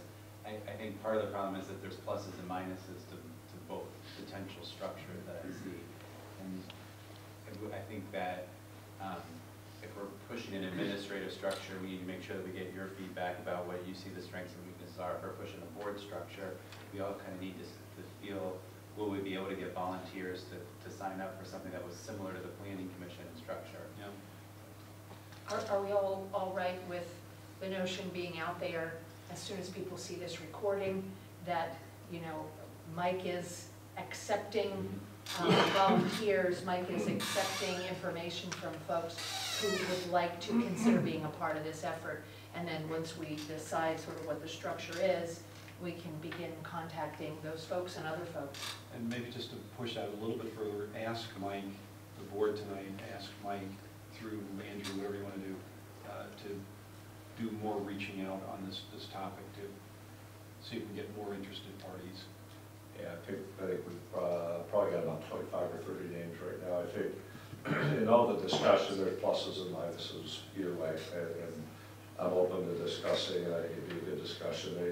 There's a certain amount of nimbleness when it's under the direction of the administration, but then there's other inherent issues. But at the end of the day, it's kind of, I think it's just like if you look at any successful program or study, if you look at show choir, it's successful because you have somebody who's leading it, who's passionate, and does a great job. So it's going to be putting the right people in those spots, and whatever those spots are, making sure that we've got the right people that are passionate, and we've built up pretty good relationships with legislators in the area, and what are they willing to do in regards to taking us, we got to get close. And I've got superintendent organizations that I can probably get an ear here and there, but we got to know you want to make it targeted before you get up there, right? Because there's a lot of people that wouldn't support. Right. So I'm open, and I think, Kevin, the biggest thing is I do like to celebrate some positive news, but right now we got to make sure we don't let it fall off the radar and get going. So it makes sense. So just to close this, maybe, Mike, assuming the board should speak up if it feels otherwise, if you can reach out and stir the pot some more for interested parties in the community, and to the June meeting, when you guys set the agenda for it, if you could ensure that this is on there, and then we can have a better informed discussion during that meeting. Would the board also like, are you thinking of bringing this resolution or this resolution tweaked to the June meeting? And if so, would you consider some consultation with legal counsel on a couple of the issues we discussed? Absolutely. Is that all right with the board if we move forward with that So discussion? I'm not going to move this resolution tonight. Between now and the June meeting, I'll make sure that we have some discussion with legal on the kinds of questions that were raised tonight. All right. And then you'll put it on the June agenda? Yes. And we'll see where it goes there. All right. Good. Very good. Anything else under superintendent's discussion, board discussion? Are we ready for Mr. Collier? Now, Mr. Collier, we are getting to you a little later than maybe you had hoped, but then your wonderful retirement recognition went over a little bit as well, so you can't entirely blame it on us. but we will move ahead to the human resources recommendations, and I will make a motion that we approve those resolutions. Second. And Mrs. Washburn seconded. Now we can have a report from Mr. Collier and some discussion. Yes, thank you, Dr. Lorenz. Yes, indeed, the recognition of the retirees ran a little long, so thank you for all the board for coming early tonight to do that. As you can see, we have really great staff, and recognizing them for all their hard work at a board meeting is something that I want to continue to do. So thanks for your help with that. In my section for this month, where there are lots of things covered in my report, I know that you guys have had some time to kind of look through all of those. There are a couple of things I want to make sure to point out. In A1, the resignation of Adam Reed. He's our current high school principal. I would just like to take this opportunity to thank him for all of his hard work over the past couple of years.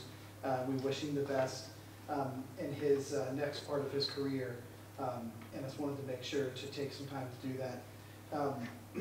You'll see that there are some late additions. They're highlighted in yellow like usual.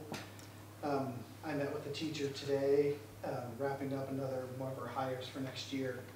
That is in B10, making sure they're calling your attention to that. Some other things in this report, our teacher contracts are on here, our extended days for next year, our admin contracts, of course, new teacher recommendations for next year, our academic and fine arts supplementals, and our classified substitutes, because those are the folks, for some of our classified roles, we house our own substitutes for those and don't go through sub-solutions for that. So at this time, is there anything else that you would like me before I get to something pretty exciting and unique and special to do? Any questions about those things? Something exciting to do that's in your list of people. I don't want to steal your thunder. Yeah, we have a special guest tonight. Okay, so then I can ask before we move to that, Yes. I can ask, I just wanted to call out that we have been able to hire, as much as all of us wanted to keep Judy Leamy here, we have been able to hire a new nurse, but also Judy Leamy is going to be able to be with us as a substitute for a certain amount of time, Yes. is that correct? Yeah, so to make sure that you guys are all aware, Judy is retiring, of course, she was here tonight. And she isn't coming back to work in any kind of a retire or rehire situation. She is simply coming back to help substitute. And at the beginning of the year, another one of our district nurses, Katie Sutton, she has an addition to her family, so she is going to be off for some time. And Judy is going to be able to substitute for us, which is going to be a really nice bridge and transition with Miss Like. Treva Like is our new district nurse that we are hiring, to be able to have some time, obviously filling in for Miss Sutton, but also to be able to work with Miss Like, making sure that the transition goes well. So we're fortunate to be able to have Mrs. Leamy subbing for us at the beginning of August. I just thought I would call that out in case other board members hadn't seen that. Anybody else have any questions or comments about the human resources before we let Mr. Collier have his exciting news? Okay, go ahead. Also, in the report, you will notice in the administrative section is that we are recommending our new high school principal for Loveland High School, and it's a pleasure. I'm going to call him up here in a little bit, but it's a pleasure to be able to bring somebody with such great experience not only in education, but in a place that is very similar to this, high expectations, very heavy community involvement, very high student achievement, and the culture that he's been able to create and maintain in his current role. We're excited for him to bring that here to Loveland for us to continue our excellence. So that person is right here to my left. That's Mr. Dave Spencer.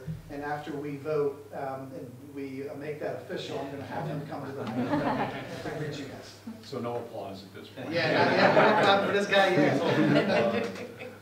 I do know that I got an immediate message from someone in the and the new principal's former district before I even knew that, hey, you're stealing this person from us. So I believe that's a high recommendation, and it's coming to us highly recommended. So. All right, are we ready to vote then? Lindsay, can we vote on it? Dr. Lorenz, Yes. Mrs. Washburn, Yes. Mr. Doherty, Yes. Reverend Isaac, Yes. Dr. Schwarzenegger. Yes. Motion carried. All right, I would like, also, just want to make sure my FTE chart, which is always available, is in board docs. Want to make sure that everybody knows that. Make sure to look at the bottom, reading the fine print for the updates for May, which there really aren't any. And I would like to take this opportunity to welcome to the podium our next leader of Loveland High School, Mr. Dave Spencer.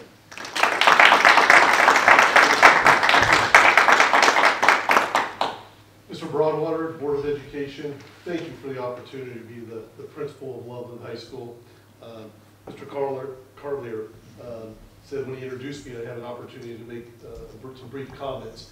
I think after tonight, he'll probably give me, define what brief is, like minutes, then I can talk, because that's pretty subjective when you talk about what brief is. But you know, I'm as excited about this opportunity as I was 24 years ago when I took my first high school administrative job. And I've been very fortunate over the last 19 years being in close proximity to Loveland to really look at Loveland from afar. And after talking to some past administrators, some current parents, after being able to meet with the administrative team and the building leadership team and a lot of the staff, and then seeing tonight the students that came up that spoke, and the recognition of those teachers that are retiring, and listen to what their contribution was to the district, and then seeing students that have volunteered to be here. I believe my perception has been confirmed. That is, you have students that are driven, you have a staff that is very passionate, you have parents that are involved, and you have a community that cares and supports for its schools. And to me, that's pretty extraordinary, and how lucky am I to be a part of that.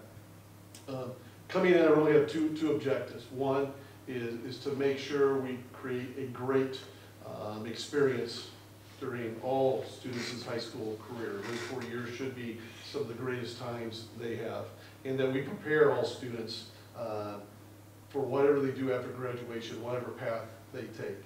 And the second thing, and probably most important, is I don't screw up the good.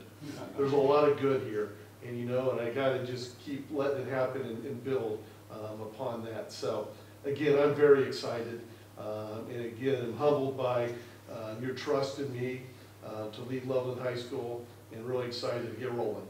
So thank you very much, appreciate it. You're welcome. Thank you.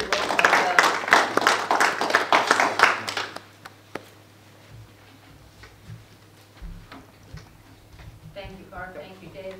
Thank you, Mr. If Broadwater. I jump in, I just want to say, Mr. Spencer, you did a great job of standing in the entire time. I don't think you sat.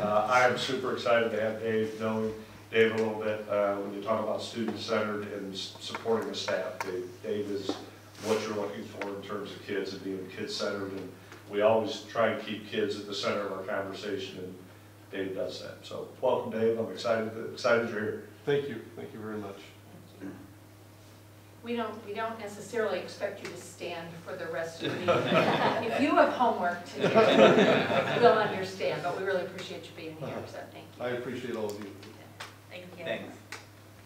Okay, the next item on the agenda, I think I'm correct, moving on to, we need a motion to approve Forward Edge's 2023 View Board bid. So moved. Second. Dr. Swetchnow moved and Mrs. Washburn seconded. This was reported on in Mr. Ames's business manager report. Are there questions or discussion? Are there questions? Is there discussion? There's something wrong with that grammar. But These are the boards that will be replacing the projectors, correct, when they burn out? yeah, and Mr. Ames's report told us where these boards are, and that we're almost complete with the view board? One more year. One more year. LCS will be next summer. So now we're gonna have to watch everywhere we go that we don't touch the board and change the whole view on the screen. Any questions? I don't have any specific questions about that. There was a couple other things that came up in the business manager's report that we should probably just kind of note. Did you want to talk about that now? Or do you want to vote on the? Let's vote on this and then you can make note of that. So Lindsay, can we vote on that view board? Dr. Schwetzner, Yes. Mrs. Washburn, Yes. Mr. Doherty, Yes. Reverend Eilert, Yes? Dr. Lorenz. Yes. Motion carried. Now, other items from the business manager report. Well, and I don't necessarily want to steal John's thunder or throw him under the bus, literally. But there's two other things on here that are very important if anybody wants to look at. One is you had incredible forethought in order to lock in electricity rates at a low rate in an era where it seemed like that wouldn't be necessary. So, and you can see that our savings over the next 4 years from that are going to be $800,000. So I certainly appreciate your diligence and your expertise. And this is just another example of how somebody with so many years of experience contributes to how well and how efficiently our schools run. So I wanted to make sure everybody heard that and say thank you. The throw under the bus part, though, is the transportation update that you included at the end of it. And I only bring it up just because it looks to me that unless something changes dramatically, we're going to have even a further squeeze in our bus scheduling for next year. Am I reading that correctly, or are we going to find $400,000 to pay bus drivers more so that we can compete with Amazon? Honestly, I think even if you haven't found the $400,000, Amazon may be more attractive to some people. Turn on your radio real loud, drive down the street, nobody to talk to, it's going to be tough. There is an offset, though. I mean, you got to get out of your vehicle and lug stuff around. So true. There's diversity in the type of work and diversity in the workforce, so. Right, but when you get to somebody's house, you can just throw the package in the garage door. You don't have to make sure that it gets in the door. Unless it's one of those houses that you open the garage and put it inside. And, No, mine's not one of those. My only comment really is that we haven't found the strategy yet. That doesn't mean there isn't a strategy. It used to be when an economy went bad, which every cycle, 8 to 10 years, people would come to schools because it was a very safe job.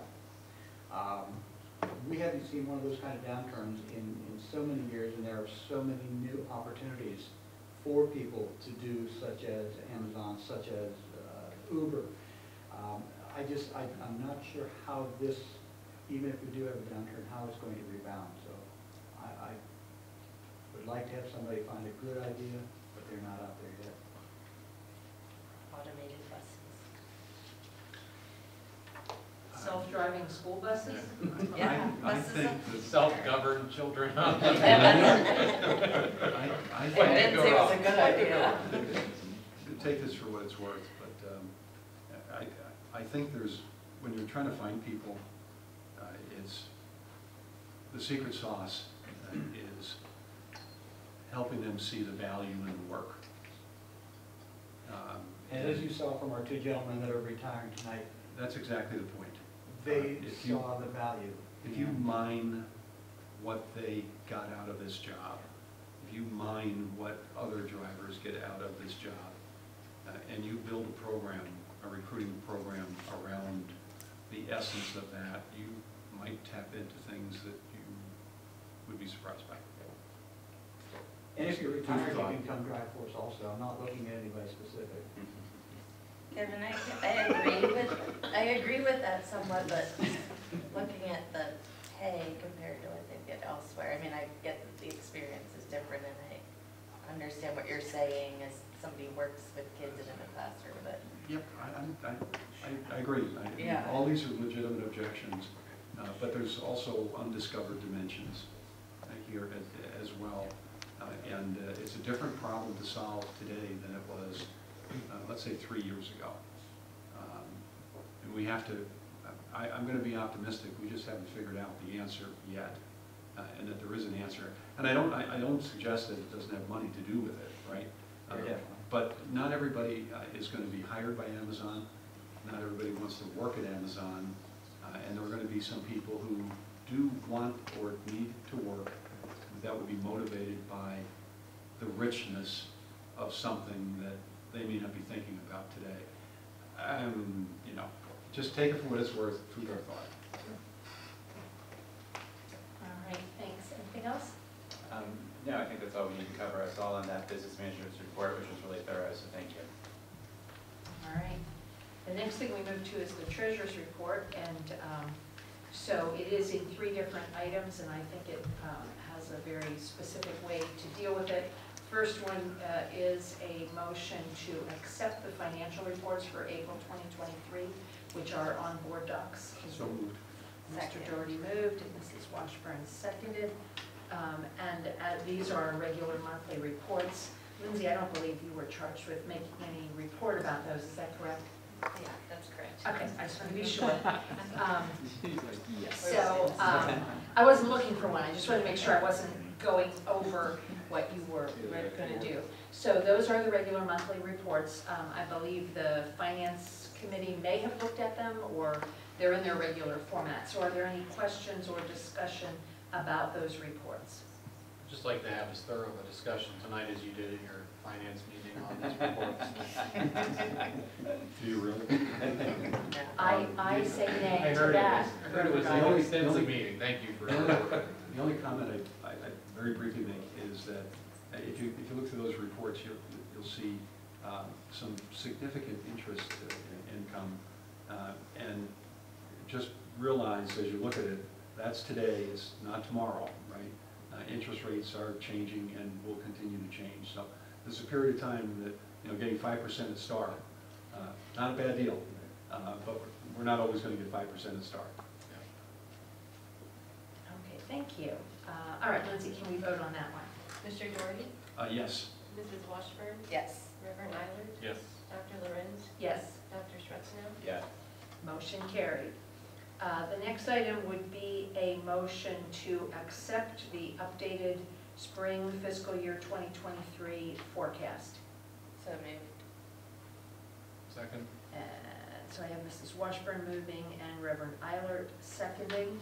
And I believe it's possible, Mr. Broadwater, do you have a report on that for us? I'm just going to high little view of it and where we are. And Adam, if you're able to pull that up, that I sent you. The 5-year forecast for the spring, what I would remind everybody is a forecast is a forecast, right? It's not set in stone, it's what you're predicting that we're looking towards. And with the passage of the levy, we did request 4.9 in November. It would have done more for us than the 4.9 in May, which we're grateful for the 4.9 in May. But if you look at the 5-year forecast, the first line up there, the revenue 1.010, you'll notice in 2023 to 2024 to 2025, the actual realization of the entire levy revenue of 4.9 really doesn't come into effect until about 2025. In January of 24, you will see new monies, and it normally takes about a year to get everything realized. And so that's where you'll see the revenues up top, and it would be fully funded in 2025. Then you'll notice from 25 to 26 to 27, there's not a whole lot of change, right? It stays at 37 million. So just an idea of what the revenue does. When you look at expenditures, the large portion is going to be your personnel services, salaries, and benefits. We had talked a lot of the discussions in the levy campaigns about how a lot of the salary, about $2 million worth of salary, had been supplanted with ESSER funds, the federal funds that were generated due to COVID. Those are dissipating, those are leaving, and so you'll see an increase in personnel services over time, and it starts to level off after the 23 to 24 year when you go through the expenditures. What I would like to look at and just kind of confirm what we had talked about during the levy process at 6.010, where you're looking at excess of revenue over under of expenditures. We do not get out of deficit spending over the course of 2023 out to 2027. You can see that we get close in 2025 simply because that's when we're kind of fully funded, right? And then from there, it gets away from you pretty quick in 26 and 27. And so what we have done every single month, what Garth alluded to was our FTE chart. Just like every other district in the state of Ohio, our large expenditures are salaries, our people, about 86% here in Loveland, and that would be probably about average for most districts in the state of Ohio. So we are going to maintain FTEs. We want to make sure that we are not adding. We want to make sure we reallocate if there's different ways to use FTEs, if enrollment is shifting. And I'll give the board one example is we posted for a gifted teacher. We had heard from our community that the gifted services that we do provide, they did miss, the community did miss the gifted services at the elementary. And so we were able to post that simply because we are reallocating another FTE from that building that's not being replaced. And so that's the kind of administrative oversight that we promised the community and that we're going to do. We are not looking to add personnel. Sometimes that happens when you have special education needs that there really is no choice when there's mandates and we need to take care of kiddos. But other than that, we're going to continue to look at our FTE chart every single month. We will not be adding any FTE unless we have discussions with the Finance Committee and with the Board of Education, because again, that's where your expenditures lie. So looking at what we had said over the campaign and when we talked about passing the 4.9 mil levy in May, you can see Mr. Doherty alluded to it. It's pretty tight, right? It's pretty tight. And so we are going to expand and lengthen it as long as we possibly can. But we also know the community told us they like what we do. And we want to take care of kids. And how that looks as we move forward is it's our responsibility to make sure we take care of that. When you look at cash balance, the cash balance, which is 7.010, you can see that the cash balance gets down to, in the blue line there, 7.020. When you're looking at 2026, you're at 9.7, about $9.8 million as a cash balance, which is about 2 months of operations, which is pretty tight. So what that means is we need to administratively make sure we're doing everything we can do to stretch costs, expenditures as much as possible, and make sure that we're being responsive to our community. And that's what those town halls and the different things we talked about is just being open and discussing where we are financially. So overall, I think when you look at the forecast, again, I want to remind that it is a forecast, but when you look at it, it's not different than what we had said through the campaign, that it's going to, 4.9 is pretty tight. We said 6.5 would have been the upper end and a little bit more ideal, but the equation to me is pretty simple. The lower the millage, the less time you get out of a levy. The higher the millage, the more time you get, but in between, it's all the administrative decisions that are made that can extend it. So with that, I will open up any discussion that the Board of Education may have on the spring forecast. Questions or input? So Mike, a couple of things. I know we don't want to get into much about this because there's so many unknowns, but this is a labor contract year.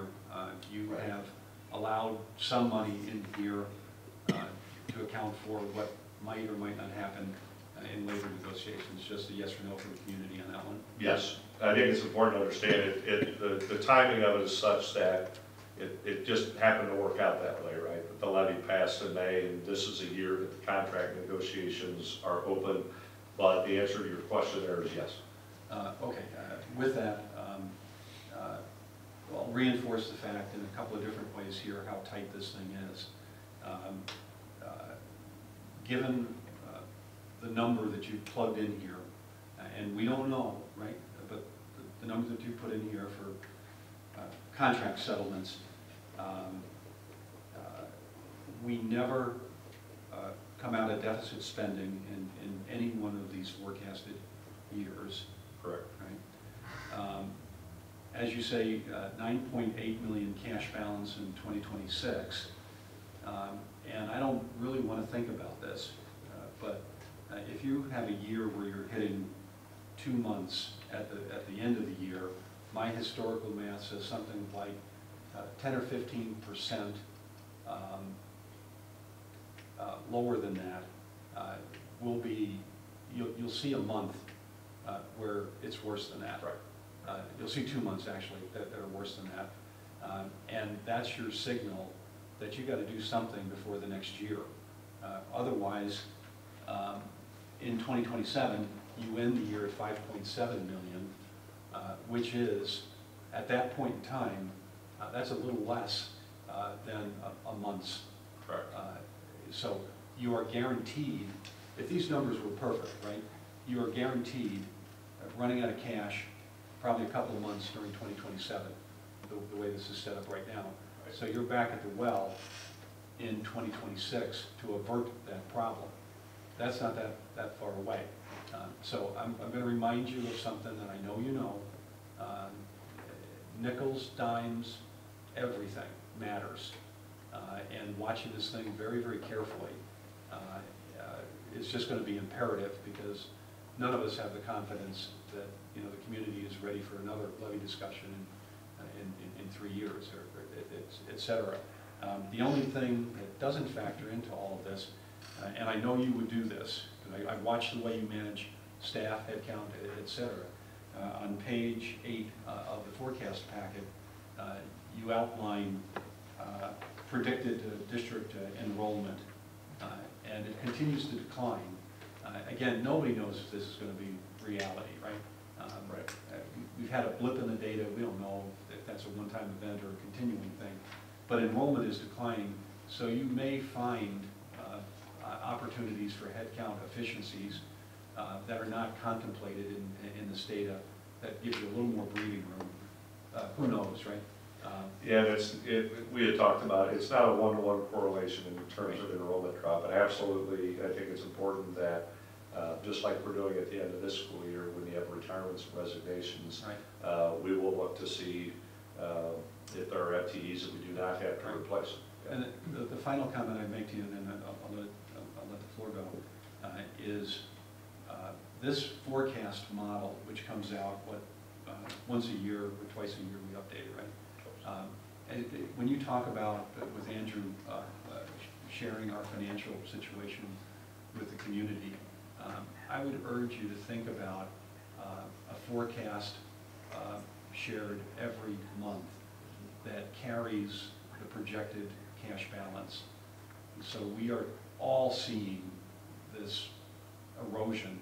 And the cash balance, projected cash balance, may not change during the course of a year, materially, right? Right. But it might. But in any event, to leave it out there, to give it the visibility, I think is important, because it's what drives all the levy discussions ultimately, when you're controlling expenses well, which you are. Can I just ask for a clarification on what you're asking for? Because the forecast is required to be updated in November and May.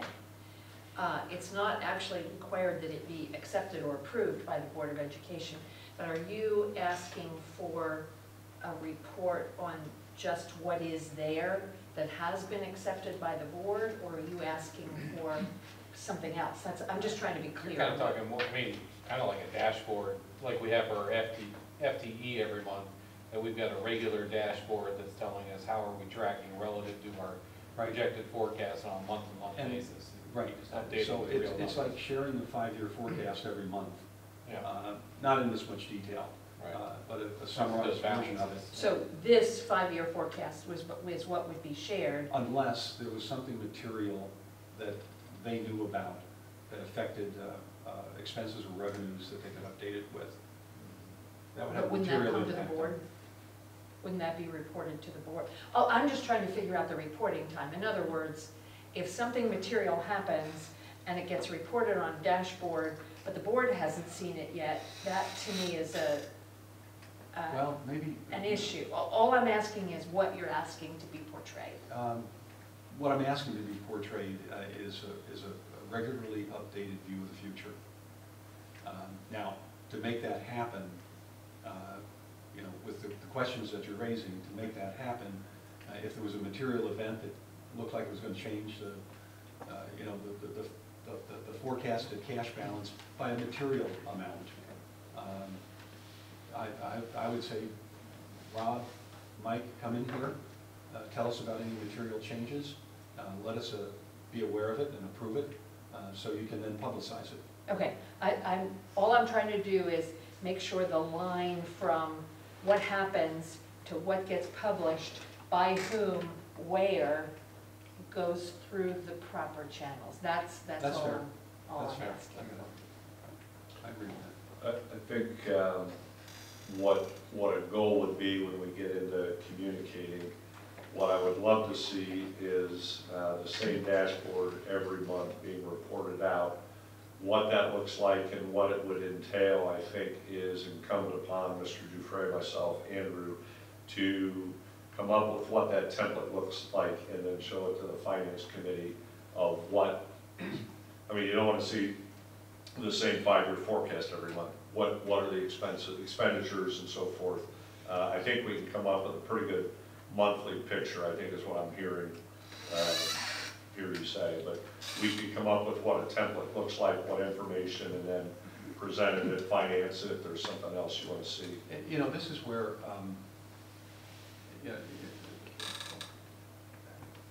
data visibility is not a bad thing, right? If all of us, this room, the community, are seeing, you know, that somewhat troubling 2027 cash balance picture regularly, and, you know, goodness, something happens and it gets better for some reason, it takes the heat off of everybody, right?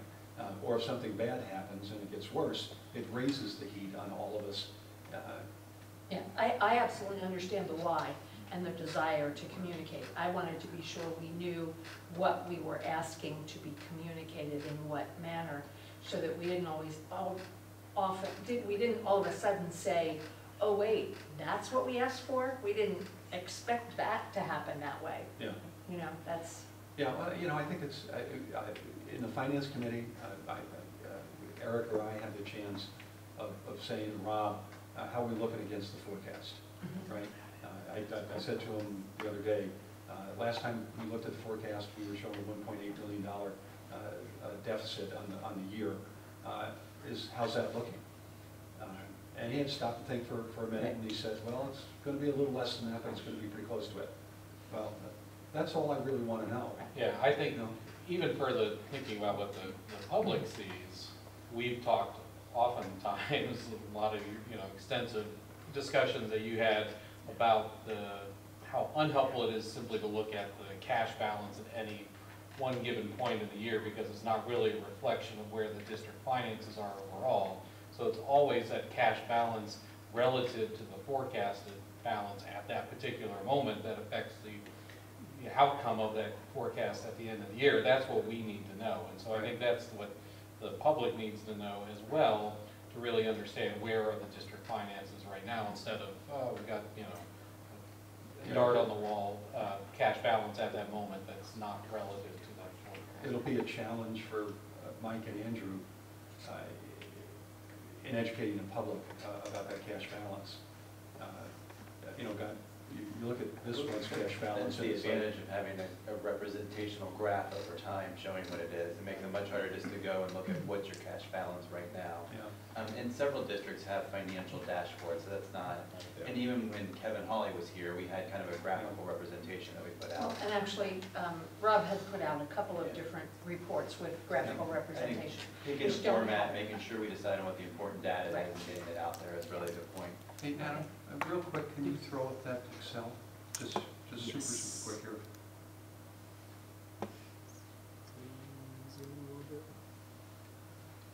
So this is, for public consumption, might simplify this even further, but that chart on the right is the forecast. That's Rob's forecast. And the top line is the cash balance, that gray line there. That's the cash balance. If you move to the right a little bit,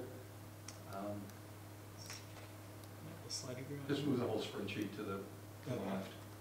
Grab a cell, and there you go. Okay, so you can see how that cash balance drops off the face of the earth, and that starts happening in 25 and becomes problematic in 26. So this is a way of saying we have to keep an eye on that because we can't react to it, instantaneously. We have to react to that a year or two in advance. And updating something like that on an ongoing basis, I think, would be beneficial for everybody. So anyway. Let me just stop for 1 second. That is not going to be part of the recording of the meeting, correct? There's not going to be a recording of that. Yeah. Why?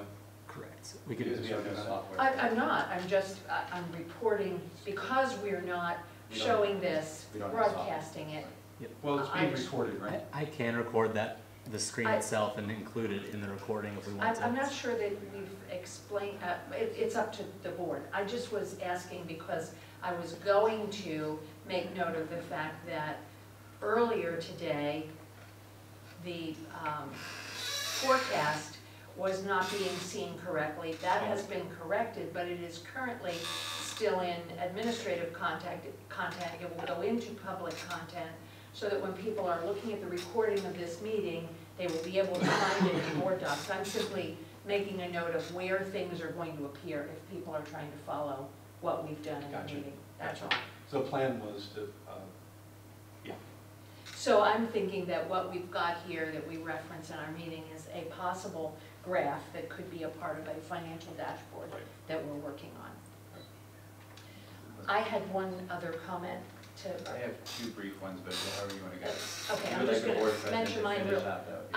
No, I'm just going to mention it because I don't need to finish up. It's no kind of summary or anything. But while our new high school principal is still standing here, and he's paying attention to our HR director instead of me, but that's okay. We'll get their attention in a minute. I wanted to confirm to the public that this in no way references anything about high school busing. And I didn't know if our high school principal has been alerted to the fact that one of his jobs is to deal with the lack of high school busing and all of the things that surround that and making it as good for our community as we can, both the drop-off and the pickup and the parking situation. All of those things will be a part of the high school principal's domain. And I just wanted to remind him of that and remind the community of that. So, Mr. Spencer, were you aware the high school, but there is no high school busing at the high school? We have some things we want to share with you now.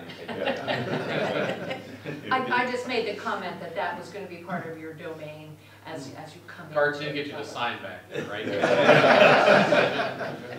We would like the kids in and out in 5 minutes. I have my little yellow orange vest on out there every day. We do flag it and wave it in. That's it. We also do have an energy saving protocol that's underway, where we dim the lights by 80%. That's great. Yeah. Sunlight counts. All right, Dr. Spencer, you have. I just had two quick things, and Adam, I don't know if you want to try to go back to, before you put Kevin's Excel sheet up, back to the budget that we had up previously from Mike's presentation. There's often concerns because particularly with COVID and ESSER funds, there's been significant fluctuations from year to year in expenditures. And one may look at the change from 22 to 23, and then 23 to 24, and wonder why there's significant changes. The majority of that is because of ESSER funds and how ESSER funds came in and how we've expended ESSER funds. So some of the, if you look at year-over-year percentage changes from 23 to 24 are exaggerated to some degree from that. And partially this is easily visualized because we were forced to make significant cuts in fiscal year 2020, which is the left-hand column, at which point, if you look at 4.5, our total expenditures were $53 million per year. It's really 3 fiscal years later that we get back to that. Right, that's a good point. And then the second one is one that you've heard from me and will hear from me repetitively as long as I'm here. 26 isn't a good time to come back and ask for more money. So I don't know what we need to do, but we're gonna have to figure that out, in my opinion. Yeah, and you know, part of the whole, yeah, I agree with you. I would like to never. But part of the equation that we don't even get to really talk about is what's the state revenue look like? What gets changed there? It'd be great if it turned in our favor, which is what we're trying to do with the commission. But that's a wild card that's not even, that's why I say it is a forecast, right? Well, and I think that the key part of that is sometimes people put way too much stock in a forecast. If there's any inclination that we know exactly what's going to happen in fiscal year 27, let me disabuse you of that now. And a lot of things will change between now and then. Okay, anything else on the forecast? Lindsay, can we vote on that, please? Mrs. Washburn? Yes. Reverend Eilert? Yes. Mr. Doherty? Yes. Dr. Lorenz? Yes. Dr. Schwetzman? Yes. Motion carried. Final treasurer's item is a donation, and I'll move that we accept the donations listed on the agenda. Is there a second? Second. Dr. Swetchenau seconded. And obviously, thanks to the family listed and to the LEPTA for those donations. Questions or discussion? Okay, Lindsay, can we vote on that? Dr. Lorenz? Yes. Dr. Schwetzman? Yes. Mr. Doherty? Yes. Reverend Eilert? Yes. Mrs. Washburn? Yes. Motion carried. Next item is a board item. It's to approve the list of 2023 Loveland High School graduates. Is there a motion? So moved. We're all on the fence, I don't know. Took a while. So I have Dr. Switchnow and Mr. Doherty moving on that. And we congratulate them all. I believe that obviously Mr. Broadwater will be at graduation on Saturday. Mrs. Washburn and I will be there. I believe I'm correct that those are the board members who are able to be there. So we look forward to that day. We all do. It's always an exciting day. Yes. And everybody is ready for when the cannons shoot out the confetti. I will jump anyway. Last year, Mr. Trabrell almost had a heart attack because nobody told him that was going on. So, anyway, there we go. Lindsay, can we vote on that? Dr. Schwetzman? Yes. Mr. Doherty? Yes. Reverend Eilert? Yes. Dr. Lorenz? Yes. Mrs. Washburn? Yes. Motion carried.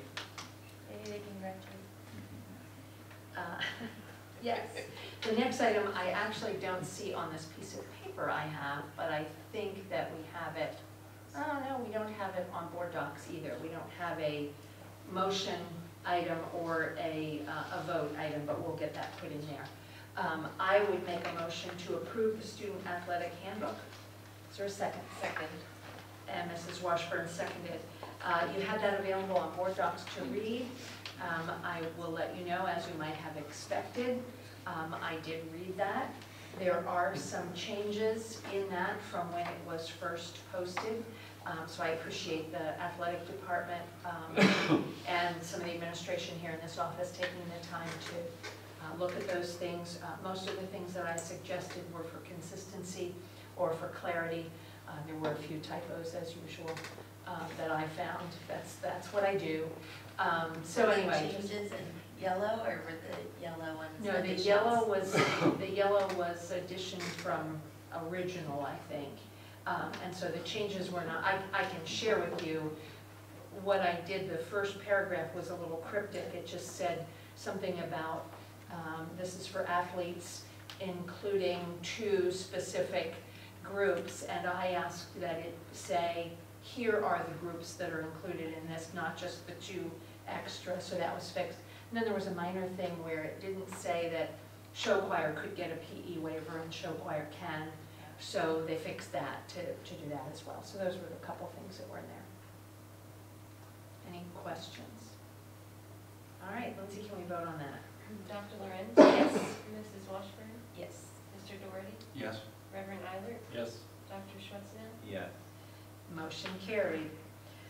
The next item is an executive session, which we will vote on in a minute, where we will enter into executive session for ORC, well, I'll read it when we get to it, but just to let you know the details of this. As we did the last meeting and as has been our habit, we will be going into executive session if that's voted on. I believe coming into executive session with us will be Mr. Broadwater and Mr. Collier. But the rest of the administration and even the technical team will be able to leave. We will simply stop recording at this point. And after executive session, because we project no business to come before the board, we'll come out of executive session and note that time and note the time of adjournment. We'll convey that information to the technical team. That will be added to the recording, and when it gets posted tomorrow after the recording is uploaded, it will show the time we adjourned, but there will be no recording after we go into executive session. So moved. You can't move on that. Put your cat. All right. So I need a motion to enter into executive session in accordance with ORC section 121.22G1 and 121.22G4, which are concerning employment and compensation of a public employee and preparation for negotiations. So moved. Mrs. Washburn moved. Is there a second? Right side of the table. Second. Reverend Eilert seconded. And so all those in favor, please say aye. Aye. Aye. Motion carried. I have us going into executive session at 8:48. You guys are having too much fun over there.